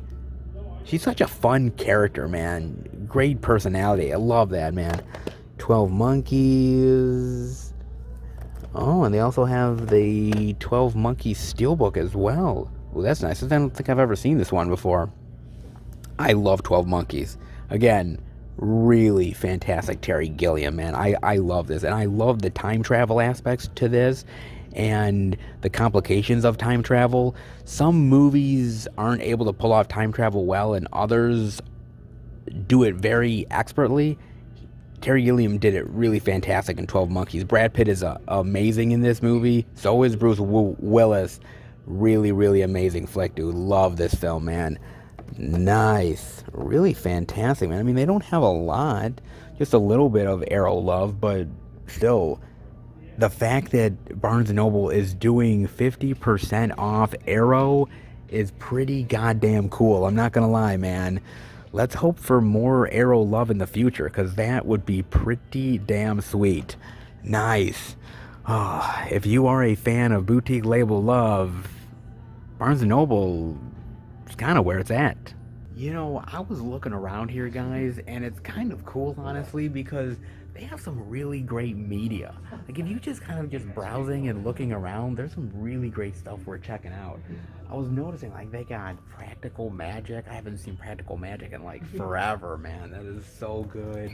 They have the old school Haunting DVD. That's awesome. The old school House of Wax. Oh, that's so good, man. Oh, that is fantastic. They also have some more. I was finding some more Arrow video love. They have The Last Starfighter. Oh, I love The Last Starfighter. That is so good. They also have over here, where was it?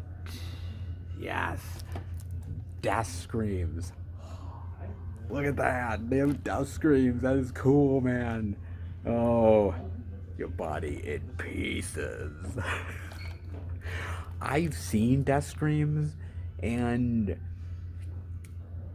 it's a really boring flick, man. It's really boring. It has its moments, but it's kind of a bore of a movie, man. I mean, it's one of those movies that's so bad, it's just bad. And Arrow Video packaged it in this nice, neat little cool package. Basically, they're just polishing a turd. Okay, that's what they're doing, but it's really cool. I love the slipcover to this. It looks really awesome.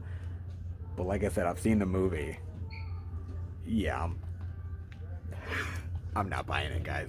But it is cool that they have it, man. It's cool that they have that. Also, I'm noticing they also have up here, they have Legend And they also have the Scream Factory Halloween 4K. They have that as well. So if you kind of look around here and just kind of peruse the physical media area, you can find some really cool stuff around here, man. Some stuff that's really old school DVD love. Maybe a few surprises now and again. Not bad for Barnes and Noble, man. I mean, they don't have the biggest physical media section of all time, but every now and again they do get in some stuff that really intrigues me and surprises me. And when they have a sale like Criterion Love and Arrow Video, oh man, my wallet hurts like a motherfucker. It really does, man. But in a really great way. Seriously, it really does, man. Such a great trip to Barnes & Noble's yet again. I love the sales so much, and I always spend so much goddamn money. But it is always worth it, let's be real, man. I love physical media, and when it comes to boutique label love, be still my heart. And for a sale, seriously. Oh, not bad, not bad at all. Let's head home and finish the video. Alright everybody, that'll do it for the Blu-ray and DVD out and about video this week, and oof, that was really rough, man. That was really, really goddamn rough. Oh, brother, I knew it was probably gonna be like this. I get it, I understand it. We're so close to the whole Black Friday thing that I was like, yeah, they probably weren't going to release a lot of stuff in the store. And yeah, pretty much I was right, man. We'll get some better stuff in the weeks to come, but this week, it was a big nothing burger. A really big nothing burger, man. Yeah, it was bad. That's why I decided to go to the Criterion sale at Barnes & Noble's, because I'm figuring, like, well, if there's any week to do it, this probably would have been the week. That is for damn sure, man. Hopefully you guys picked up something good this week. Well, depending on what you can find, definitely let me know. Now, as far as I'm concerned, okay, so I did not buy the Best Buy exclusive T2 Steelbook. I know. Trust me when I say I actually really wanted to buy it, man. Oh, God, I did. I really, really wanted to, man. It looked so friggin' cool. It looked really awesome. But I just couldn't quite pull the trigger, man. I mean, it's not a new transfer. It's the same old waxy looking crap that we've had before. A cool steelbook, but I gotta be a little bit more sensible with my purchases, so I decided to hold back and not get it, man. That was tough, man. That took a lot of willpower. I know a lot of people couldn't. A lot of people probably ended up buying the damn thing. I can't blame you because it looks pretty damn sweet, man, but I walked away. That was not easy, man. But I did end up picking up some Criterion Barnes and Noble love, and that definitely made up for the slight disappointment of not picking up that T2 Steelbook, man. Oh yes, not a crazy amount of stuff I got at the sale, but a decent amount, man. Now, the first thing I picked up was the Blu-ray of The Fisher King. Yes, more Terry Gilliam love. Oh man, do I really dig this movie. I really love, as I said earlier, Terry Gilliam in general. I just love his movies. I love his sensibility. I love his artistic endeavors as a director. And not every movie of his is created equal. Some lean more towards fantasy, more towards the obscure, but there's always a certain amount of heart and humanity to them that I really appreciate, and The Fisher King is amazing. Robin Williams is fantastic here. Jeff Bridges, amazing. What a wonderful story, man. It's not the most popular Terry Gilliam film of all time, but it's pretty damn solid. And not having it in the collection yet, oh yeah, I definitely wanted to rectify that. So I picked up The Fisher King. I also ended up picking up, well, I always need more David Cronenberg love in the collection, and that is none other than The Brood, baby. Yes, I love that cover, man. Just her holding the really bloodied baby. I'm like, oh, I'm just surprised they didn't have a picture of her licking it. Oh, oh man, dude. this movie is really great. And let me tell you something, man. David Cronenberg has always been one of the best directors when it comes to body horror. I can't say that every director is really good at body horror. There are certain directors that really have a great artistic sense when it comes to certain things within the genre. And David Cronenberg is that body horror guy. I mean, whether we're talking about The Fly or Existence, Dead Ringers, The Brood, you name it. There's something he really does with body horror that is really effective and grosses you out, but yet fascinates you at the same time. This is a really amazing movie, man. I haven't seen it in a long, long time, so it's definitely worth a revisit, and the Criterion love, might as well go with that, man. Love that cover, dude. More Cronenberg love for the collection can never, and I mean never, be a bad thing. Not at all, man. Then the next thing I got was the Blu-ray edition of Mona Lisa. Oh, yes. One of the newer Criterion ones to come out not too long ago, man. And already 50% off. Sweet. I have definitely been wanting to watch this, man. I watched it years and years ago on like VHS, man. And I've always loved Bob Hoskins, and I got into Bob Hoskins because of Who Framed Roger Rabbit. And then I watched, obviously, Super Mario Brothers, and I watched a lot of stuff that he did. And when I got a bit older, I found a few other things like Mona Lisa, which is really fantastic of a movie, man. This is a movie that doesn't get nearly as much appreciation as it really deserves. What a great drama, thriller, great characters, very fascinating plot, man.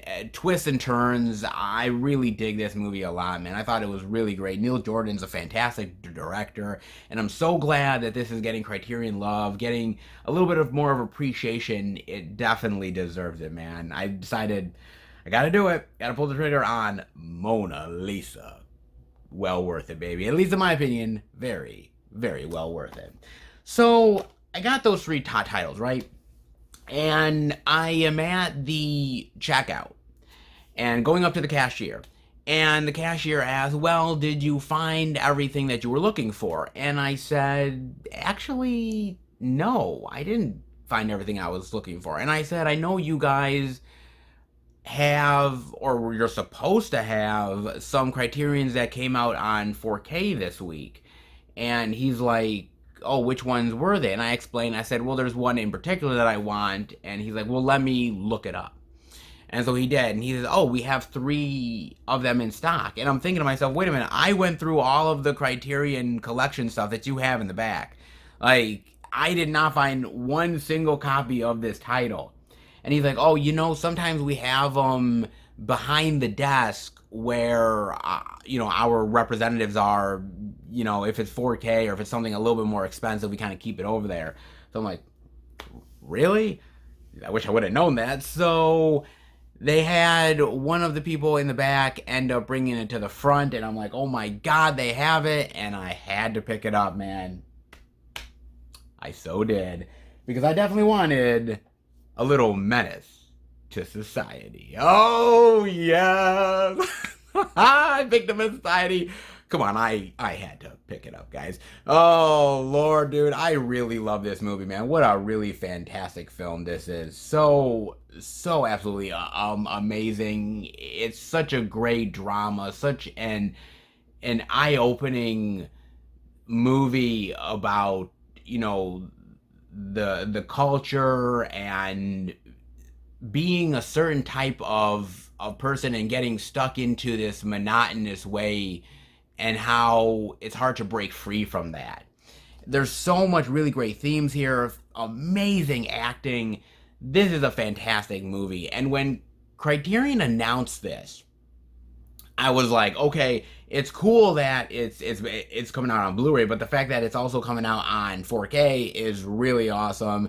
And I figured, if I'm going to dive into any Criterion 4K, if it's going to be one title that I'm going to start off with my first 4K Criterion ever, man, it might as well be Menace to Society. I mean, come on, man. It's so damn good, and I love the packaging here. I think it's really, really cool to take this out right like that. That is really cool.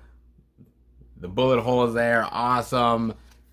On the inside, oh, so good here too. Amazing. Awesome. That is great. Great packaging. Really, really great, amazing set here for a phenomenal movie, man. Absolutely amazing. Oh, yeah. You know, when Criterion hits it out of the park, they definitely do. And Menace Society, it's definitely one of them, man. Oh, so happy to finally have this in the collection. A movie that definitely deserves all that wonderful Criterion love indeed, man. If you had to go with any 4K love, Menace Society might as well be it. Oh, I'll definitely take it. Oh, indeed I will, man. So, not much else this week, but let's put it this way. I was diving into the Criterion loves and was damn worth it. And before I let you guys go, I gotta talk about this one, okay? So you remember back in the day, right? Piracy is a huge, huge issue. Actually, it still is a big issue, all things considered. And how they always had, you would be penalized a lot of money and you would go to jail for 5+ years, whatever like that. It was a big, serious thing. Still is, but yeah, most people didn't really give a shit. They still did it anyways. But what if you were sentenced to death? Yeah, you stop that shit real quick. And actually, it's the truth. Because I found this article from IndieWire, and it's fucking crazy, man. Man who smuggled Squid Game into North Korea sentenced to death. Yeah. Seriously. Let's dive in, shall we? A man who has reportedly been sentenced to death in North Korea for smuggling copies of Netflix's blockbuster series Squid Game. According to Radio Free Asia, authorities were led to the man after they caught high school students watching the series. The report states that Squid Game was smuggled into the country from China through the use of a USB flash drive. Squid Game is not available in China but remains popular thanks to piracy websites. The smuggler faces death by firing squad, while the students involved in bringing Squid Game into school are facing prison sentences. Yeah, this shit is real. Holy shit, man. Radio Free Asia reports a student who brought a drive received a life sentence, while 6 others who watched the show have been sentenced to 5 years hard labor, and teachers and school administrators have been fired and face banishment to work in remote mines. Holy shit. My God, man. Damn. In December 2020, North Korea passed the Elimination of Reactionary Thought and Culture Act, which prohibits the entry and dissemination of cultural material like films, plays, music, and books in the country. The act is mainly aimed at preventing the spread of media from South Korea and the US, and those found distributing or consuming these are liable to be punished. According to widespread reports, in April this year, a man was publicly executed for selling drives and CDs containing South Korean material. Oh my God, man. This shit's real. Oh my God, man. It's not like an Onion article or anything. No, it is real. Literally, a man is facing a firing squad. Another person, a life sentence. Other kids in high school, hard labor. The other ones, school teachers and administrators, they're literally going to have to work in the mines forever. Oh my God, man. That is wild. That is crazy. We always talk about freedoms, right? We always talk about, well, I have the freedom to do this and, America. Okay, fair enough, right? But you look at other countries, and my God, man, be thankful we live in America, okay? I'm just saying, because I have never really done any piracy stuff. It's never been my thing. I mean, okay, maybe I did some of that Napster shit, like years and years and years back. Shh, tell no one, man. But let's be real though, man. There is a lot of piracy websites out there. There is a lot of shit that's going around. I mean, hell, I've had coworkers that is literally like, "Oh, hey, yeah, I'm watching, this movie," and I'm like, "Well, what's in the movie theaters?" No, no, no, I got that shit off of a piracy site, and I'm like, oh man, it's become kind of an epidemic in some ways with the whole piracy angle, and it's hard to see how it gets any better, right? Because with streaming nowadays and that content out there, it's very easy for somebody to pirate it now and put it on a drive and send it out to the masses. It's so easy to do it, and it's really hard to clamp that shit down. They've always tried to figure it out, but even if they maybe found some way around it, it would always get somehow hacked, and people would get it anyways. It happens. But I thought it was just wild of a story, man. I just do, because look, there is some countries that are frankly dictatorships, and they rule with an iron fist. Look, if you really think about it, at the end of the day, we have it pretty good here. I mean, all things considered, we really honestly do. Yeah, sometimes we have an issue here and an issue there, but hell, ain't no one sentenced to the fucking firing squad for pirating Squid Game, man. I mean, give us credit for something, damn it. Okay? Damn, dude. I mean, I watched Squid Game. I really enjoyed Squid Game. I thought it was fucking awesome, man. Me and my girlfriend, we love that shit. So, I mean, I've told everybody, hey, man, go out and watch it, because it is really amazing. But, if I were to be executed to death for watching something, you know what, man? I love movies. I love my TV shows. I'm always up for watching some good shit. But I'll pass, bro. I'm serious. My life means more, man. I'm just saying, dude. Oh, Lord. It's just crazy and wild, man, what other countries do. And it's always sort of fascinating to look at the piracy game and to look at how other countries deal with it and how they really clamp down on that shit. I mean, think about this. If you heard about somebody dying in a firing squad from pirating a movie or a TV show or anything, other people are sentenced to life in prison. I mean, you would stop that shit pretty quick. I'm just saying, man, you would really stop pretty hard, man. You wouldn't be pirating nothing. So, I just find it really fascinating. I find it really gruesome that this stuff happens, man. I mean, at the end of the day, we're a democracy, and you got to appreciate it, because you could be living in North Korea now, and sentenced to hard labor in the mines. I am so damn glad I'm an American. in this case, yeah, I happen to be, guys. Oh, Lord, man. It's just kind of crazy and wild what happens outside of the world. And sometimes you don't really know how good you have it until you hear about horror stories from other places. And then you're really damn thankful that you live in a place where, yeah, you can't get away with everything. But in this case, you get away with a hell of a lot more than you do in North Korea. Thank God for that one. Definitely let me know what you think about that. That is just crazy, wild, ridiculous insanity. But if you're going to clamp down on something, man, you got to make an example out of somebody. I guess that's the way you do it.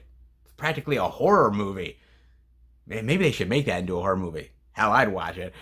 Let me know what you think about that, guys. But I hope you enjoyed the video. If you did, definitely give it the thumbs up. If you're new to the channel, welcome. Check out the other Blu-ray and DVD out and about videos that I do. Check out the theatrical movie reviews with my friends.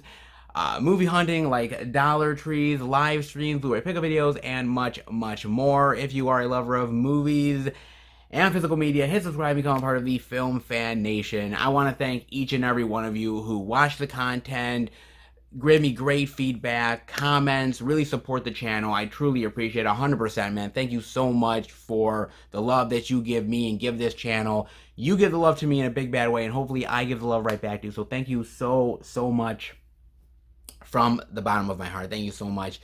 Keep up to date with everything I'm doing through Instagram, Twitter, and Facebook. FilmFan108, keep up to date with everything I'm doing, plus special pictures and videos I do from time to time on social media as well. And if you would like to send the channel any movie-related goodness, you can do that. The P.O. Box is in the description below. It is not expected, but it is definitely appreciated. You guys have went out of your way to say, hey, we'd like to send you stuff here and there, a little bit of appreciation to you, and you guys have sent some amazing things that I've been so wowed by, and I just re-upped for another 6 months or so, and so it's there, man, for you guys to send anything, care packages, physical media, posters, you name it. You can do anything you want. I really appreciated the love that you've given me and given the channel, and if you wish to send anything, you definitely can. So go ahead and do that. But again, I hope you enjoyed the video, and on to next week, which hopefully is a hell of a lot more plentiful. Let's hope, guys. But hope you guys have a wonderful week, and I will see you back next time for a brand new Blu-ray and DVD out and about video. Take care, everybody, and remember, happy hunting.